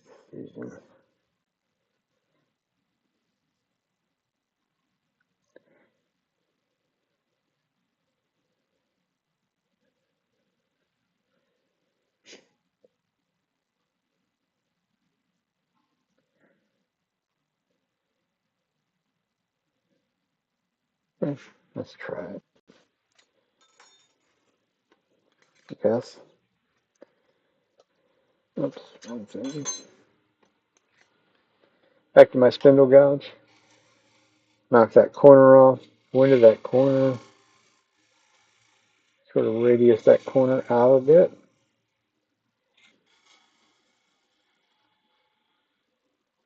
I don't really need a.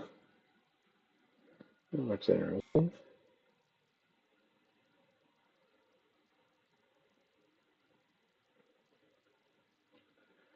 Don't necessarily need. I don't need a flat for that chuck to grab onto. It'll grab in that corner just fine. So that gave it a little bit of a different look. Nothing torn, so we're good there. Definitely has some little ripples up there, but No torn grain. That's a plus. So I should give it a little sand.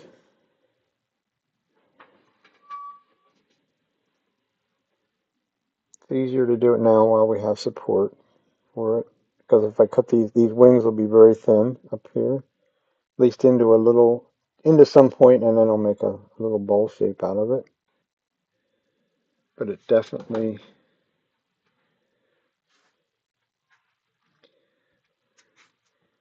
of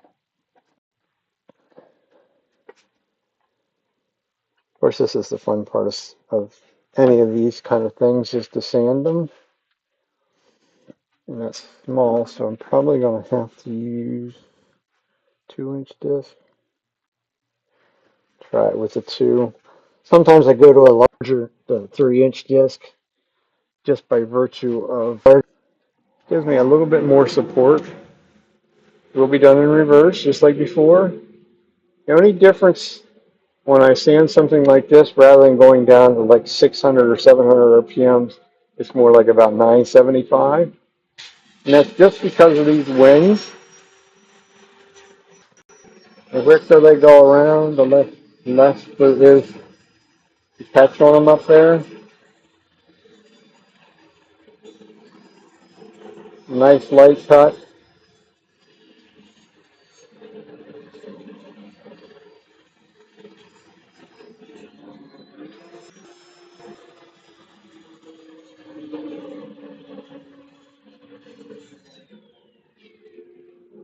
So there we got all the ripples.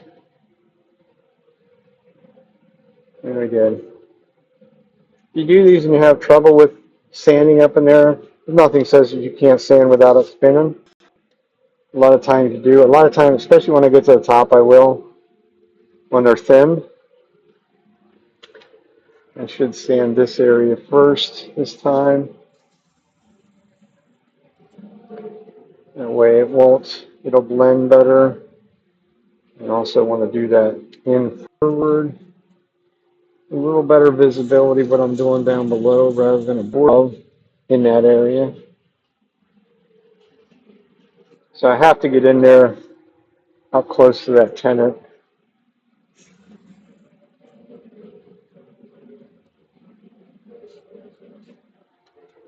Easier that way, put it that way.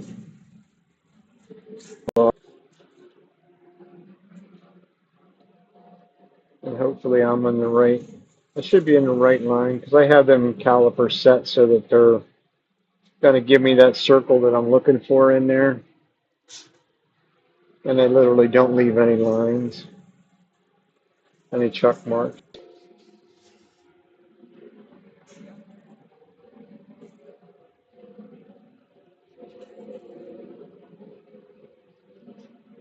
So that little area is sanded pretty much complete. So now we can go back and finish up the rest.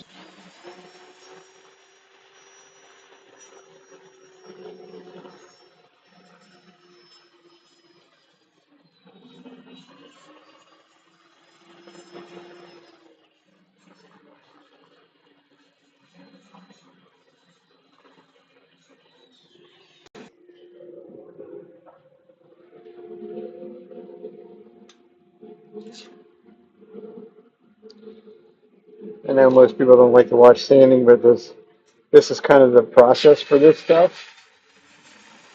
A whole lot easier to sand it now than it is to wait.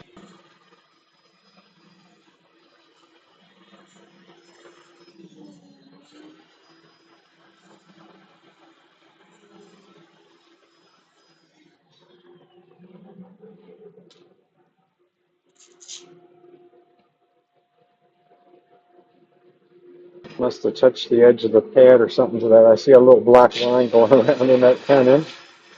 I'll have to touch that out.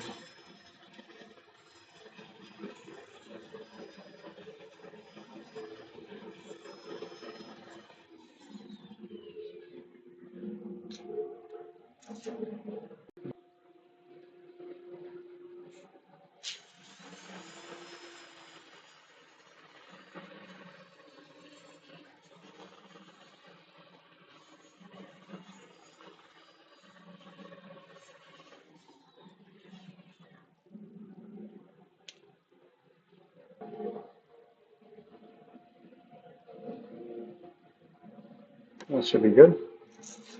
Looks good.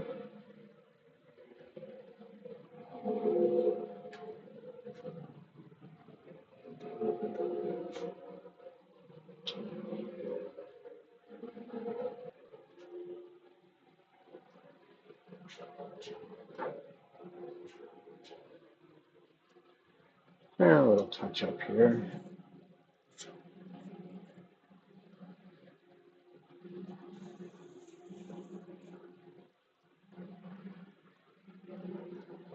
Looks good. A little sharp.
So we'll run the grain up and down.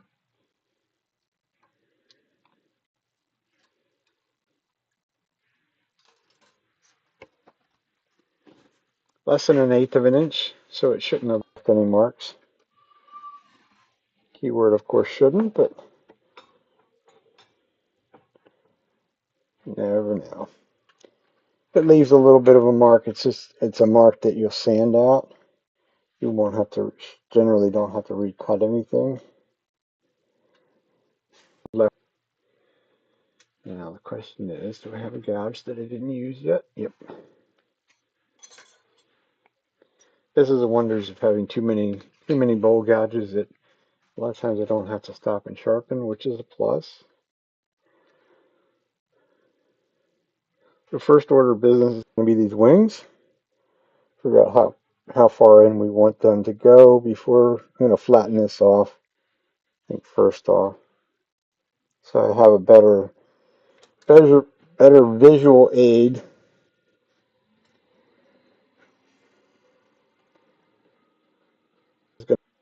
On our wings.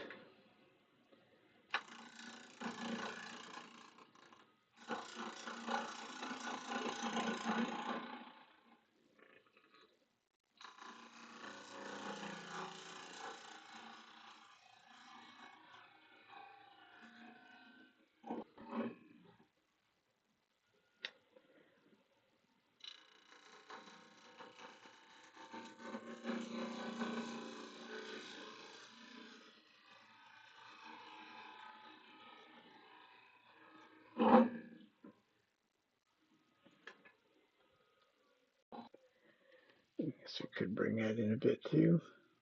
So you can see a little bit more of the wings. We still didn't touch that wing there. Everything else is pretty much flat except for that one. This is the one we're going to go to for sure. It's also picking up some grain there for some reason. Some of this cherry can be different to work with. Of course, different is generally not in necessarily a good way, but different. So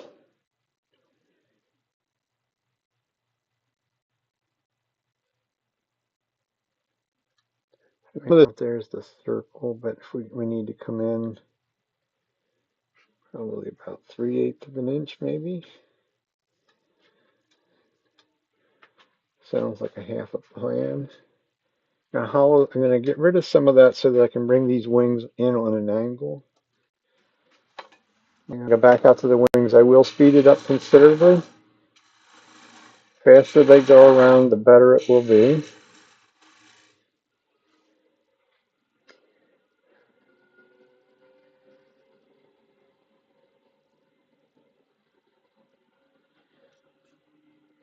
Having confidence in what I'm doing is key. So we'll get rid of material there. Work our way back.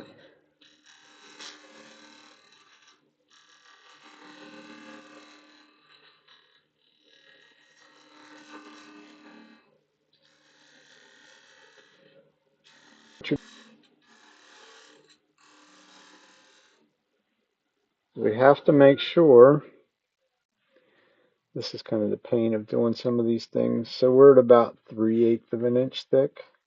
We still didn't quite touch that corner, so we need to go a little deeper, but we got to keep all this material behind it where these things become very, very flexible, and then they really won't cooperate at all. So find our bevel, come out beyond,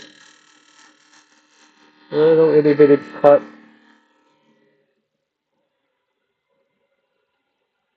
Looks like that's getting close. So it's more about what we want. Quarter, maybe a little fat quarter.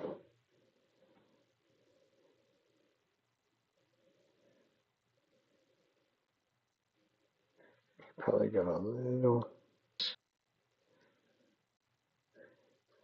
almost like I should quit while I'm, oh no, I still didn't touch that corner. Shoot. Okay, another cut.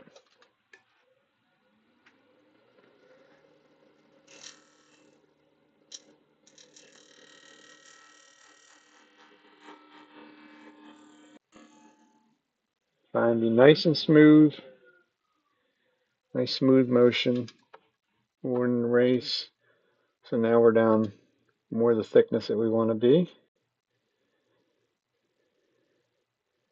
Just haven't decided what we're going to do in there yet. I've seen people actually hollow them out. I don't know that I'm interested in that one. But we might do something different.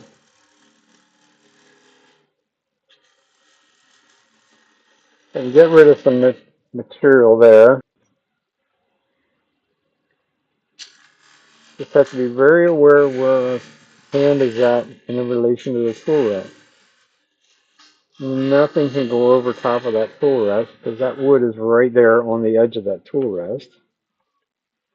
And that would be very much of a meat grinder at that point. Gotta go in further than that though.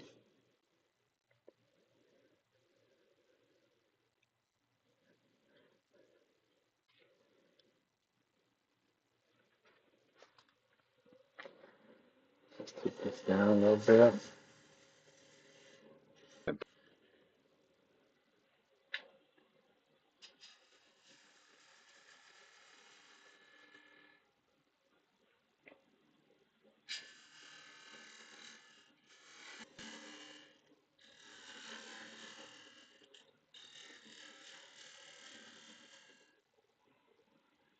What I'm trying to do is get inside the wings all the way around.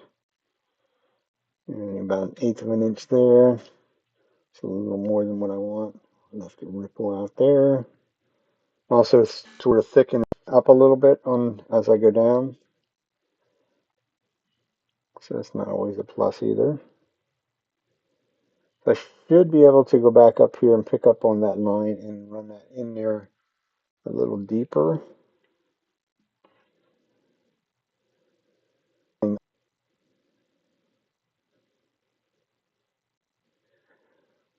Thinking it would look kind of interesting if it was like a little lidded container like that. Might be something different.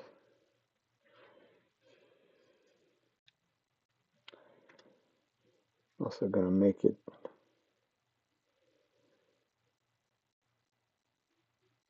way more difficult to do. So in order to leave, if I leave that there, I really need to curve that down in underneath, which will become probably deadly. First things first, clean up that.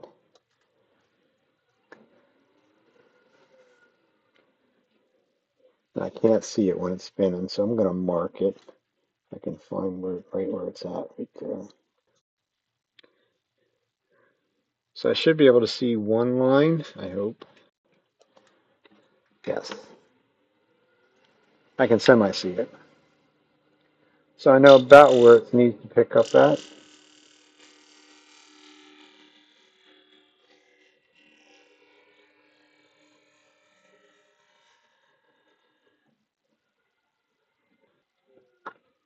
See whether we got it. I think I did. Oh, it chipped a little corner off. Wasn't supposed to do that, but it is what it is. These will all get sanded, so I can actually just sand them back to that. This is really rough on the ends anyhow.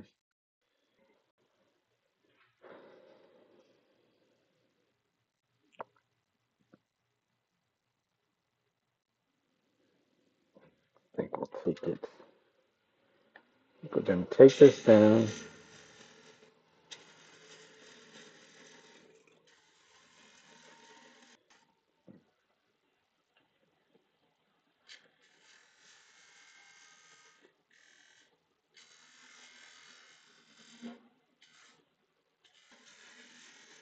Close this loop, dummy.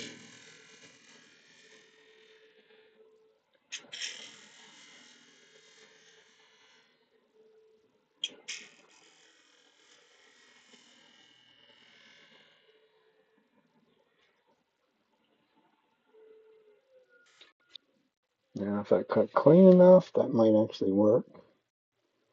Nope, left a ridge out there.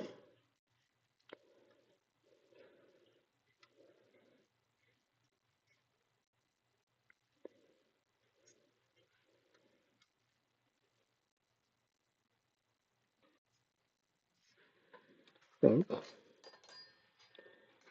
Wonders of the spindle gouge, what I think will help me here. I'm going to pick up that ridge, run it into that corner that also did not cut. That's sort of a scraping cut when I run that wing into there. So that's not very nice.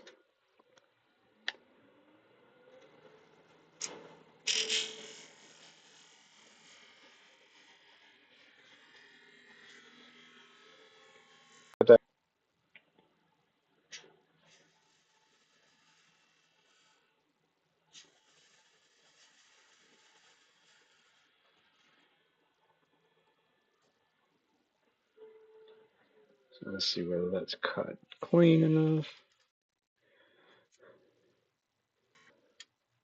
I need to come back in towards it. To leave a very big. Ooh, this might not work. Uh-huh. That's going to show quite quickly. It's a 1/4 inch over here, less than 1/8 over there. So we're definitely going to have to go in further than what I was sort of thinking in terms of. Or do we just curl this around a little bit?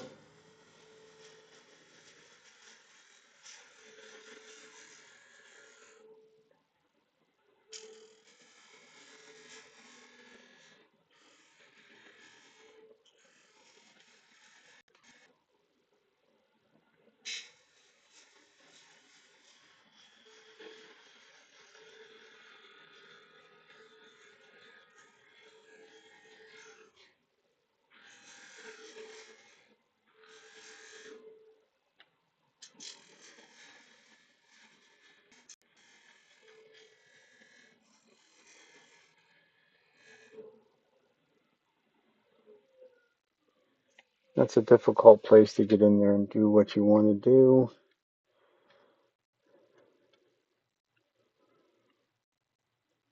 Definitely wasn't a very well centered side to side, which is kind of odd because I did corner to corner on this, so maybe my drill bit moved on me a little bit. A little thicker on that side too. It's kind of strange. That disappears once you round the corner on, so I'm not really concerned about that. I think that's more work than what it's worth. I think we'll just make it into a little bowl.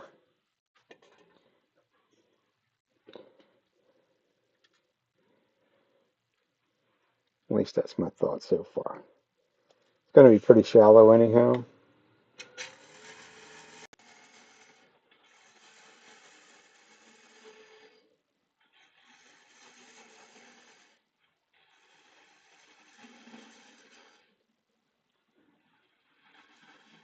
If you do too much up in that area with the wings, makes it really difficult to sand.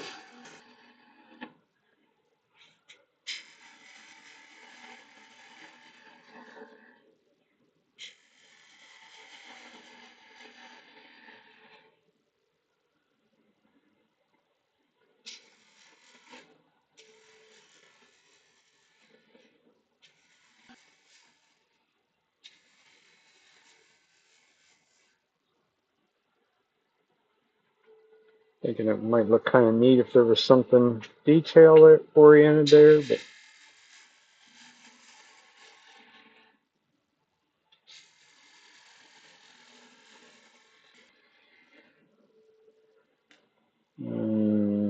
I don't think so.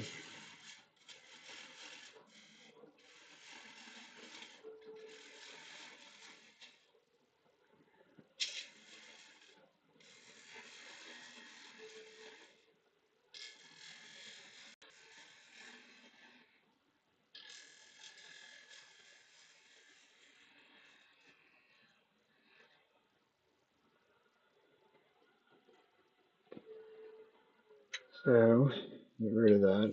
Stop and we'll go back out here. Left some ripples.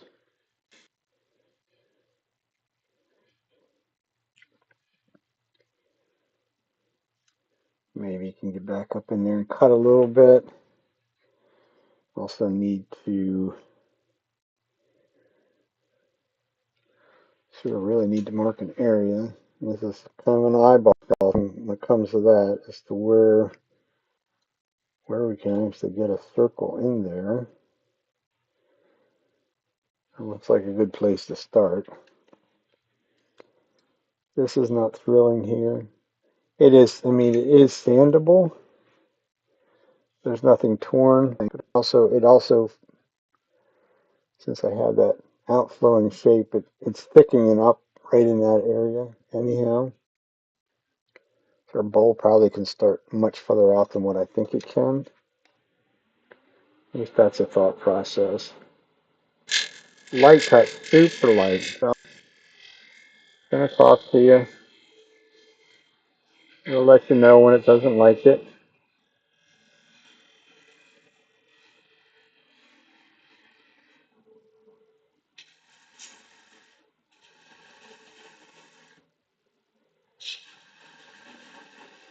With wings you can see through.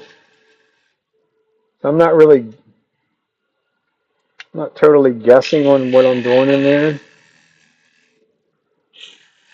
Because me being tall helps. Little light cut.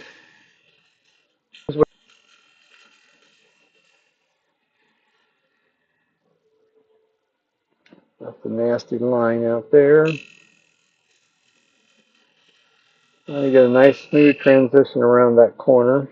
A bit challenging in a way. I left a lump, so we got to come back out further and make this curve in. Don't want that big hairy lump out there. We still have material there. It's about 3/8 of an inch thick right in that area. Versus way out here, it's not. We got to come out a little bit further. Move my body around a little bit more. The scary part of some of this for most people is that in order for me to see, I'm literally leaning my body up so I can look straight down into that area.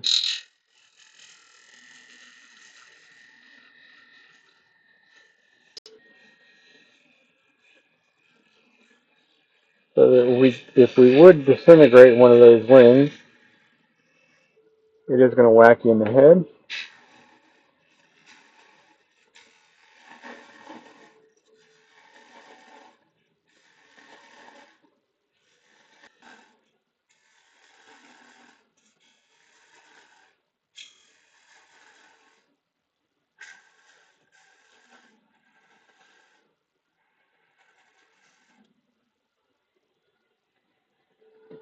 One last look at these wings. Feels better. Still not thrilled with that transition right there. Might make one more little cut right there, and then we'll just make this round into the bottom. They're pretty consistent on thickness. There's just a little bit of a hump right there.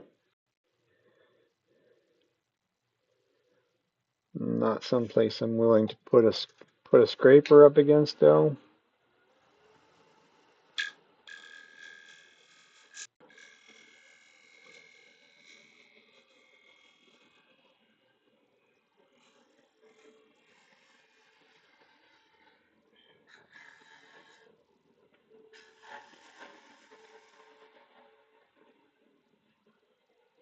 The other thing I'm going to do right there, I think it's out here somewhere maybe. The gouge I've been using is 60 degrees, the flat ground, the one that's ground on the platform. This one here is actually an old Sorby one. It's also ground at 65 degrees. So it's going to allow me some extra room for the handle, because instead of being here, it's going to be more straight out for me. And it also works very well I have it mainly to undercut rims, but it actually will work very good on the bottom. Less the handle has to come over.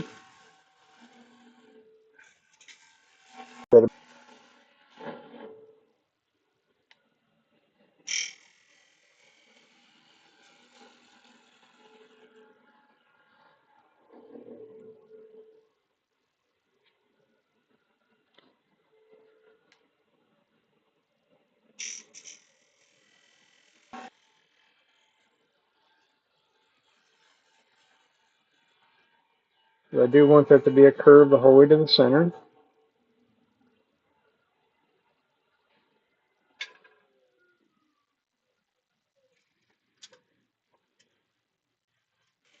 Fingers tell all.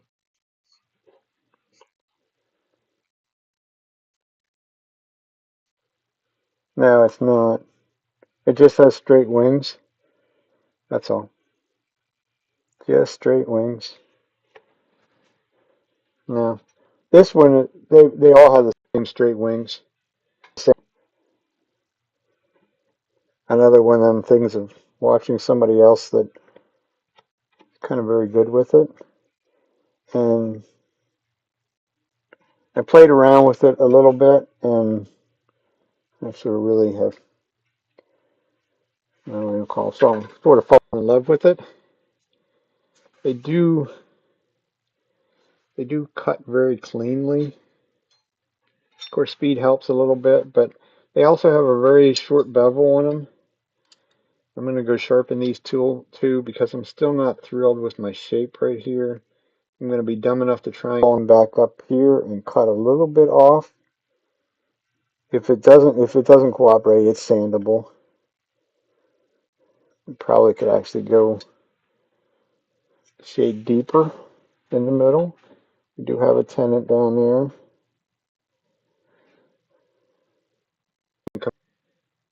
Yeah, we could probably go down another, probably almost go down another eighth, definitely a 16th. That I may actually do with I'll show you the big bowl scraper, what it does in there. I'm going to go sharpen these, take you along for that. These are sharpened on the platform. Platform is set at 60. Bevel length is about 1/8 of an inch. I'm also going to grind a little bit more of that heel away on this because of what I want to do with it. I'm going to put that bevel angle in there for the bevel contact to less than 1/8 of an inch. Less contact with the wood.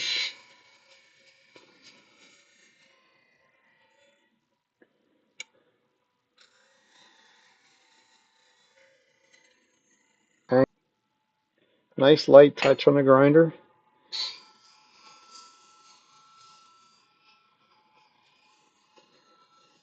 Try it sometime with a gouge you don't like, because I'll tell you right now, I fought with this for weeks to be able to get this right. Because it's kind of a complex sort of a move. You're swinging around the corner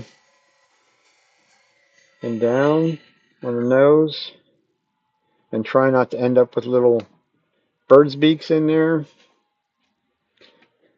That's generally the problem. At least that was the problem I had with it. I'm not going after this other one. Which one's smaller? This one.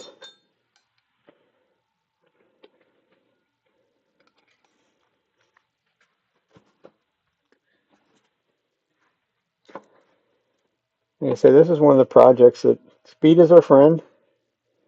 But we really would like to come the whole way back up to there and get rid of those ripples. We'll see. See whether it's doable or not. So we're a little over 2,400 RPMs, if you care. Extremely light touch. It probably is not going to let me do it. It'll be very noisy if it does. Awesome. Let me go through it.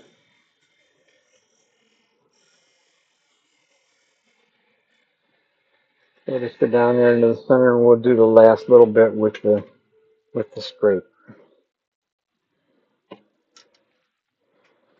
It's kind of an interesting thing to work on at some time.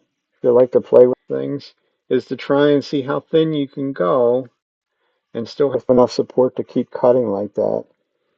It didn't necessarily cut as cleanly as I would like. It got rid of the ripples, but not all woods will allow you to do that. So we need the big.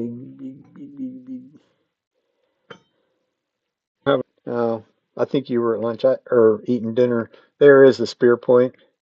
Same thing, handmade, homemade. These are kind of more work yet because you need to radius this bottom corner because this is being used at a downward angle and sliding across that edge. It's nowhere near pretty looking as what it would be if you bought one from one of the manufacturers. I think Robust is about the only one really making that spear point one, to be quite honest with you. At least that I've seen. But that thing is very, very expensive. So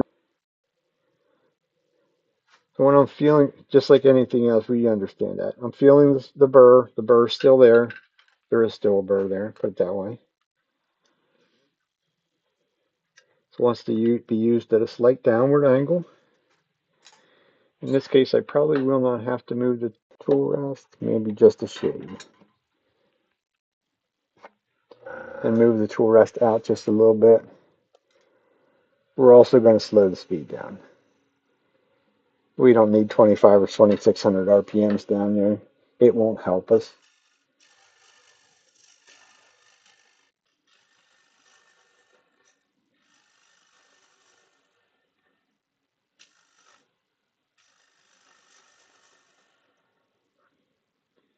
Keep it cleaned off. This is, for the most part, this is one of those times where I want to be able to see that edge, know where it's going. Don't want to leave a dimple in the middle though. It's still a very, very light touch.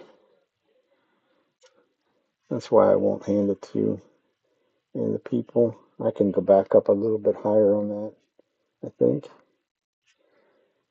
Worth a try.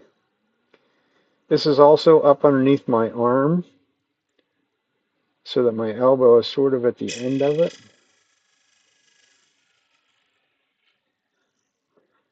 It seems to work. It works for me, and Richard Raffin talks about that too. It's going to give you leverage if it starts to dig in, that it doesn't continue to dig further. It doesn't always give you the finish in the bottom of the bowl that I would like. Once again, though, you can turn this one up on its side a little bit too.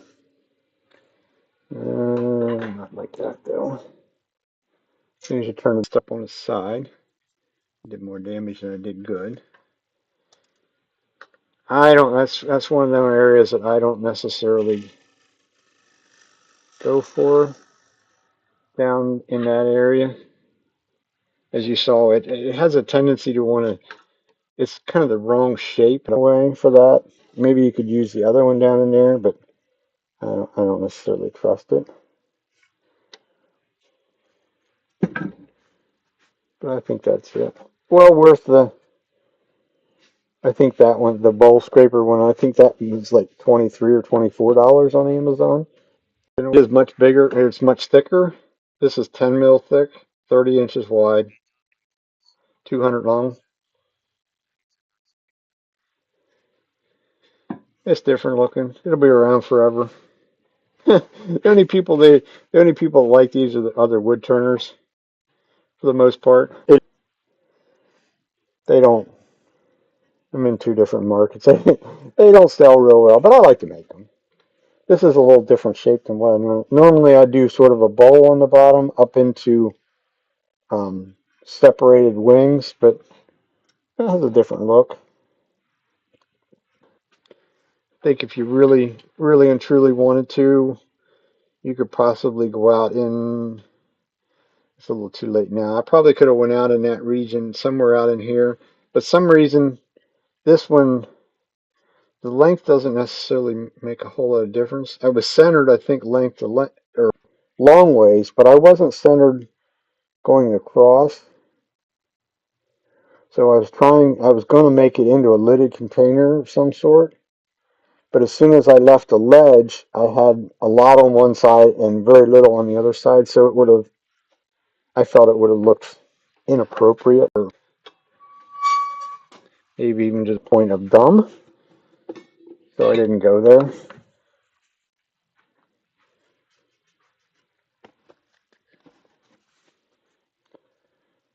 So it's kind of a matter of sanding it. To sand this,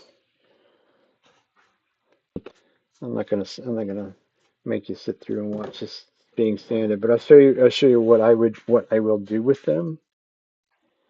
I'll do my grain fill on the other one. That's not that funny. Just kidding. Um, let's try it with 150. I think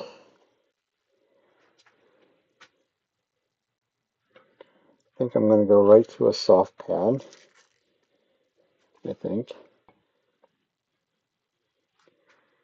Because these generally, when it comes to these on the inside, it's much harder to sand with it spinning on the inside. So I have a tendency to sand a lot of this without it spinning. At least get up in this upper wing region. Put it that way. Take your time. Go nice and slow so you don't mess things up. I still started with 150 on something on this here. I mean, there's ripples in there, but there's no corn grain that I need to get rid of. 150 will take those ripples out.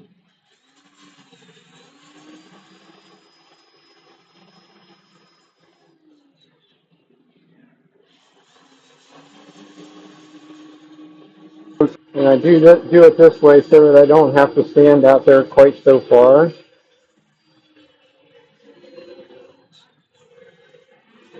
And if you're not comfortable with it, you can sand this whole thing just like this. You can literally let it sort of start to spin it around in your hand rather than under power. It'll sand just fine. You can actually progress through all the grits. You have to be a little bit more careful because you're going to leave some goofy places here and there when you do it that way. Still some ripples on that corner.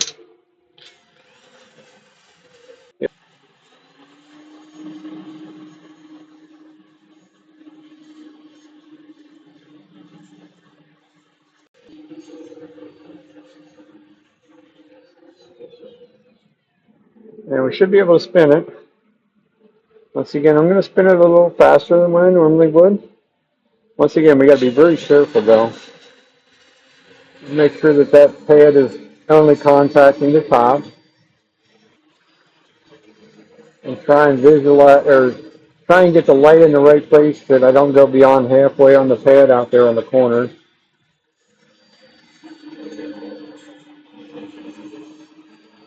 And always using the bottom of the pad.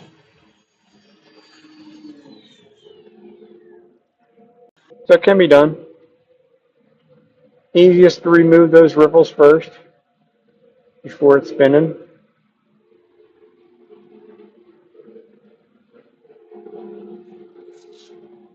So that was 150. We'll do 180. Take it off and go back. I want to do the grain fill on the other one. And we're going to call it a day. Standing is certainly not the highlight of anybody's day. Although it's kind of interesting in some ways on something like this. You've never done anything like this.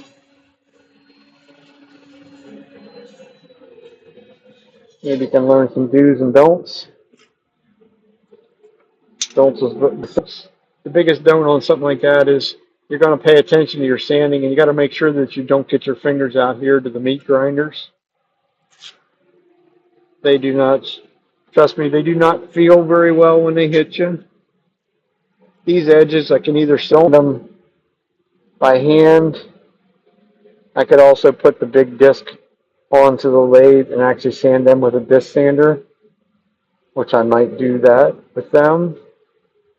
There again, I was watching Richard Raffin, and he goes back and resands these so that they're not so straight. They're more of a curve.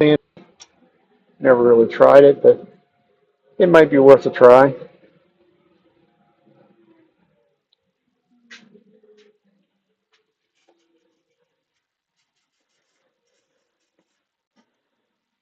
It's a different look. Not for everybody, of course. Sorry, and it was just about right.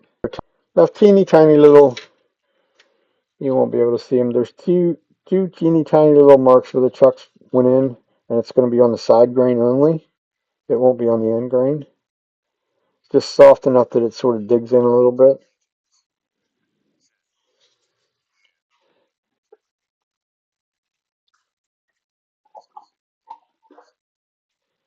Right. Everybody wants to see chips fly. That's,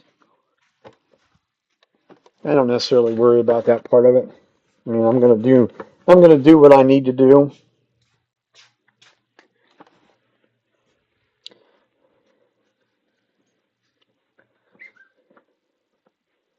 So this is going to be a,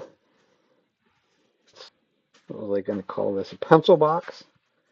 Get rid of this piece so I don't knock it on the floor.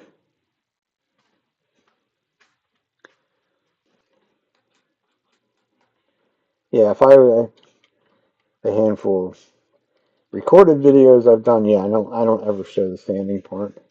It's not exciting. So this has been dyed black, one coat of shellac sanding, or the seal coat shellac over top of it. So now we'll give it some color. What did I do? I did a purple, or that one. Blue bowl is one that's sold. I have another purple one. We're going to do it in blue. This is, go strictly overhead. Come in a little closer. This is the Chroma Guild. And then this will do the blue on this one. So get my gloves nice and tight. Just put a little bit on my finger, and I'll literally smear it around a little bit on my finger. Less messy this way, less messy that way. I don't need a big glob of it. Easier to work it into the grain. How you doing?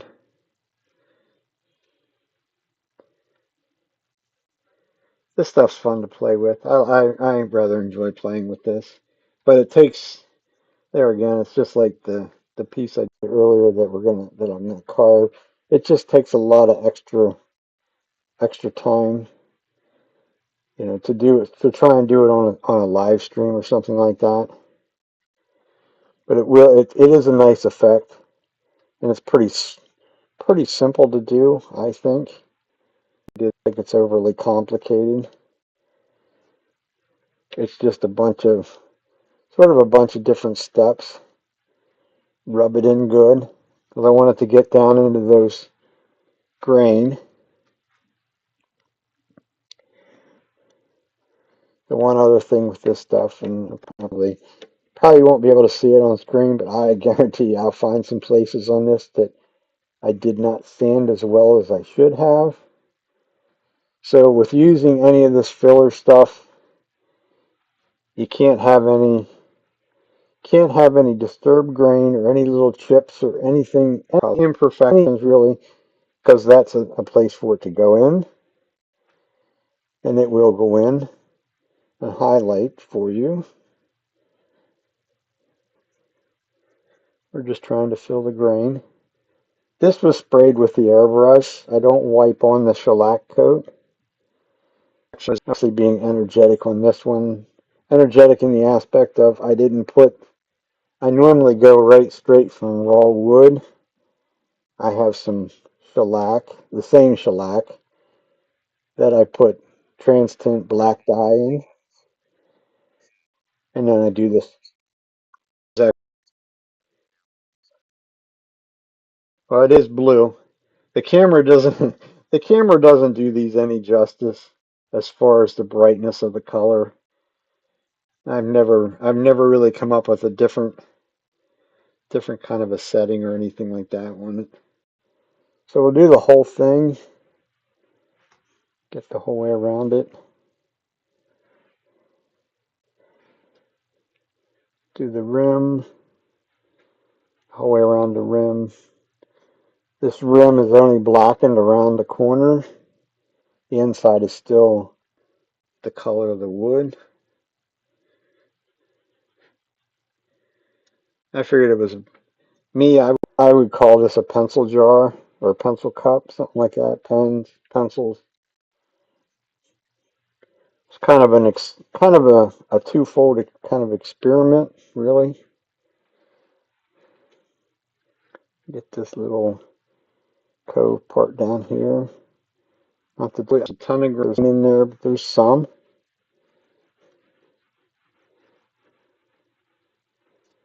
The only downfall of this stuff is it's not overly cheap. Although that being said, I mean that tube is like $17 or $18 for that tube. But they go a long ways. They go a whole lot further along than the chameleon flakes that if I carve that little cherry one, which I will. Chameleon flakes do not go very far, and they are expensive. As in like $40 for the 6 little jars that I have. So that's not very cheap. Not inexpensive, put it that way, I guess. So I can wipe off the excess with it running. Sort of a lighter touch to it. It pulls all the stuff that's on the surface. This stuff does set up pretty quickly. So also probably going to leave a dark blue line in that groove in there, which seems to be a typical scenario. It's a place for it to sit, so you can't get too excited about it.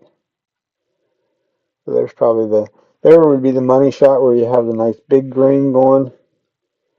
Side, you're not super excited. You're going to have 2 of those big grain areas one on either side. This one, I thought this one was kind of neat because it's kind of spirals up a little bit. And if we take too much off in an area, it's not the end of the world. When we do that, you can just go back and put a little bit more in that area. And maybe I have it sealed too well there. That's kind of the hardest part about using this stuff. That's one of the reasons. That's really the reason I use the airbrush, because I can put a nice sort of light coat on it. Because I just want it to seal the big part of the grain, or the hard part of the grain, not the soft part of the grain. Because if I fill out the soft part, then the filler doesn't have anywhere to go. So you can rub the rest off by hand, or leave it go till tomorrow or another day. You can do the same thing once it's dry, is rub back over, because I'm still pulling more off.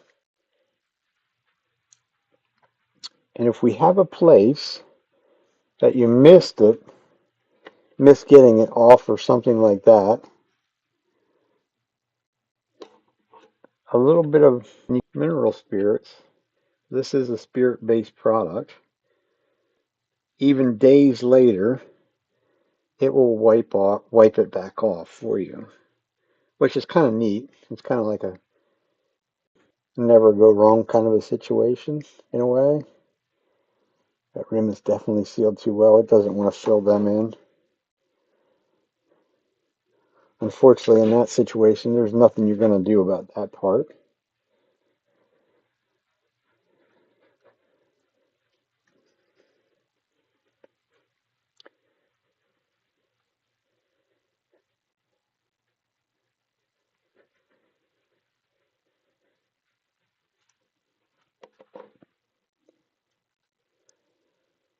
So there we go. One paint pot, or one pencil holder.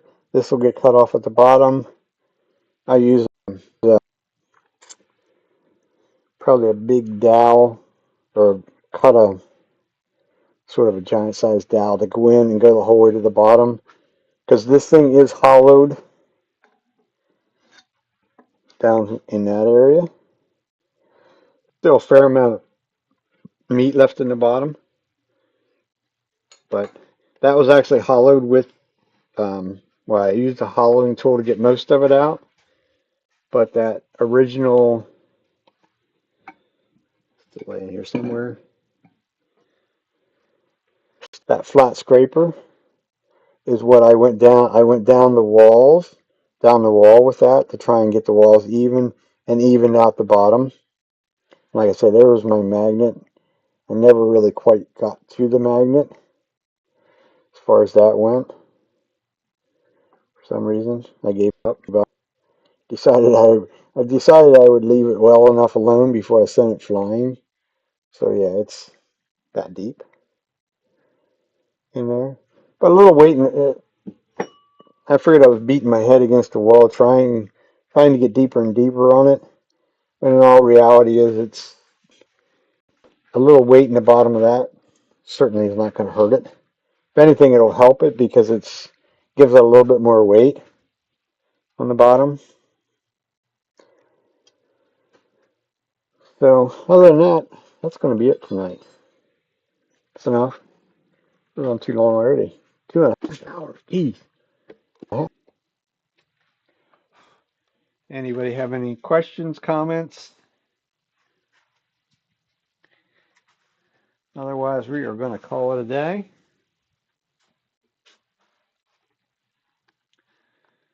And we'll be back next Sunday night. See what kind of mischief we can get in.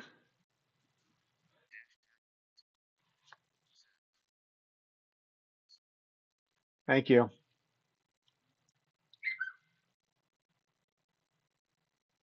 And thank you for the follow.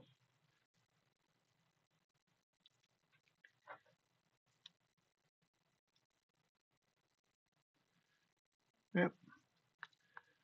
We're on here Sunday nights, about 6 o'clock. So stop back and check us out another day.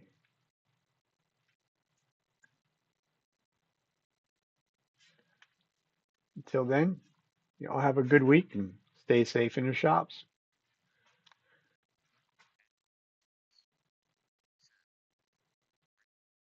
Thank you.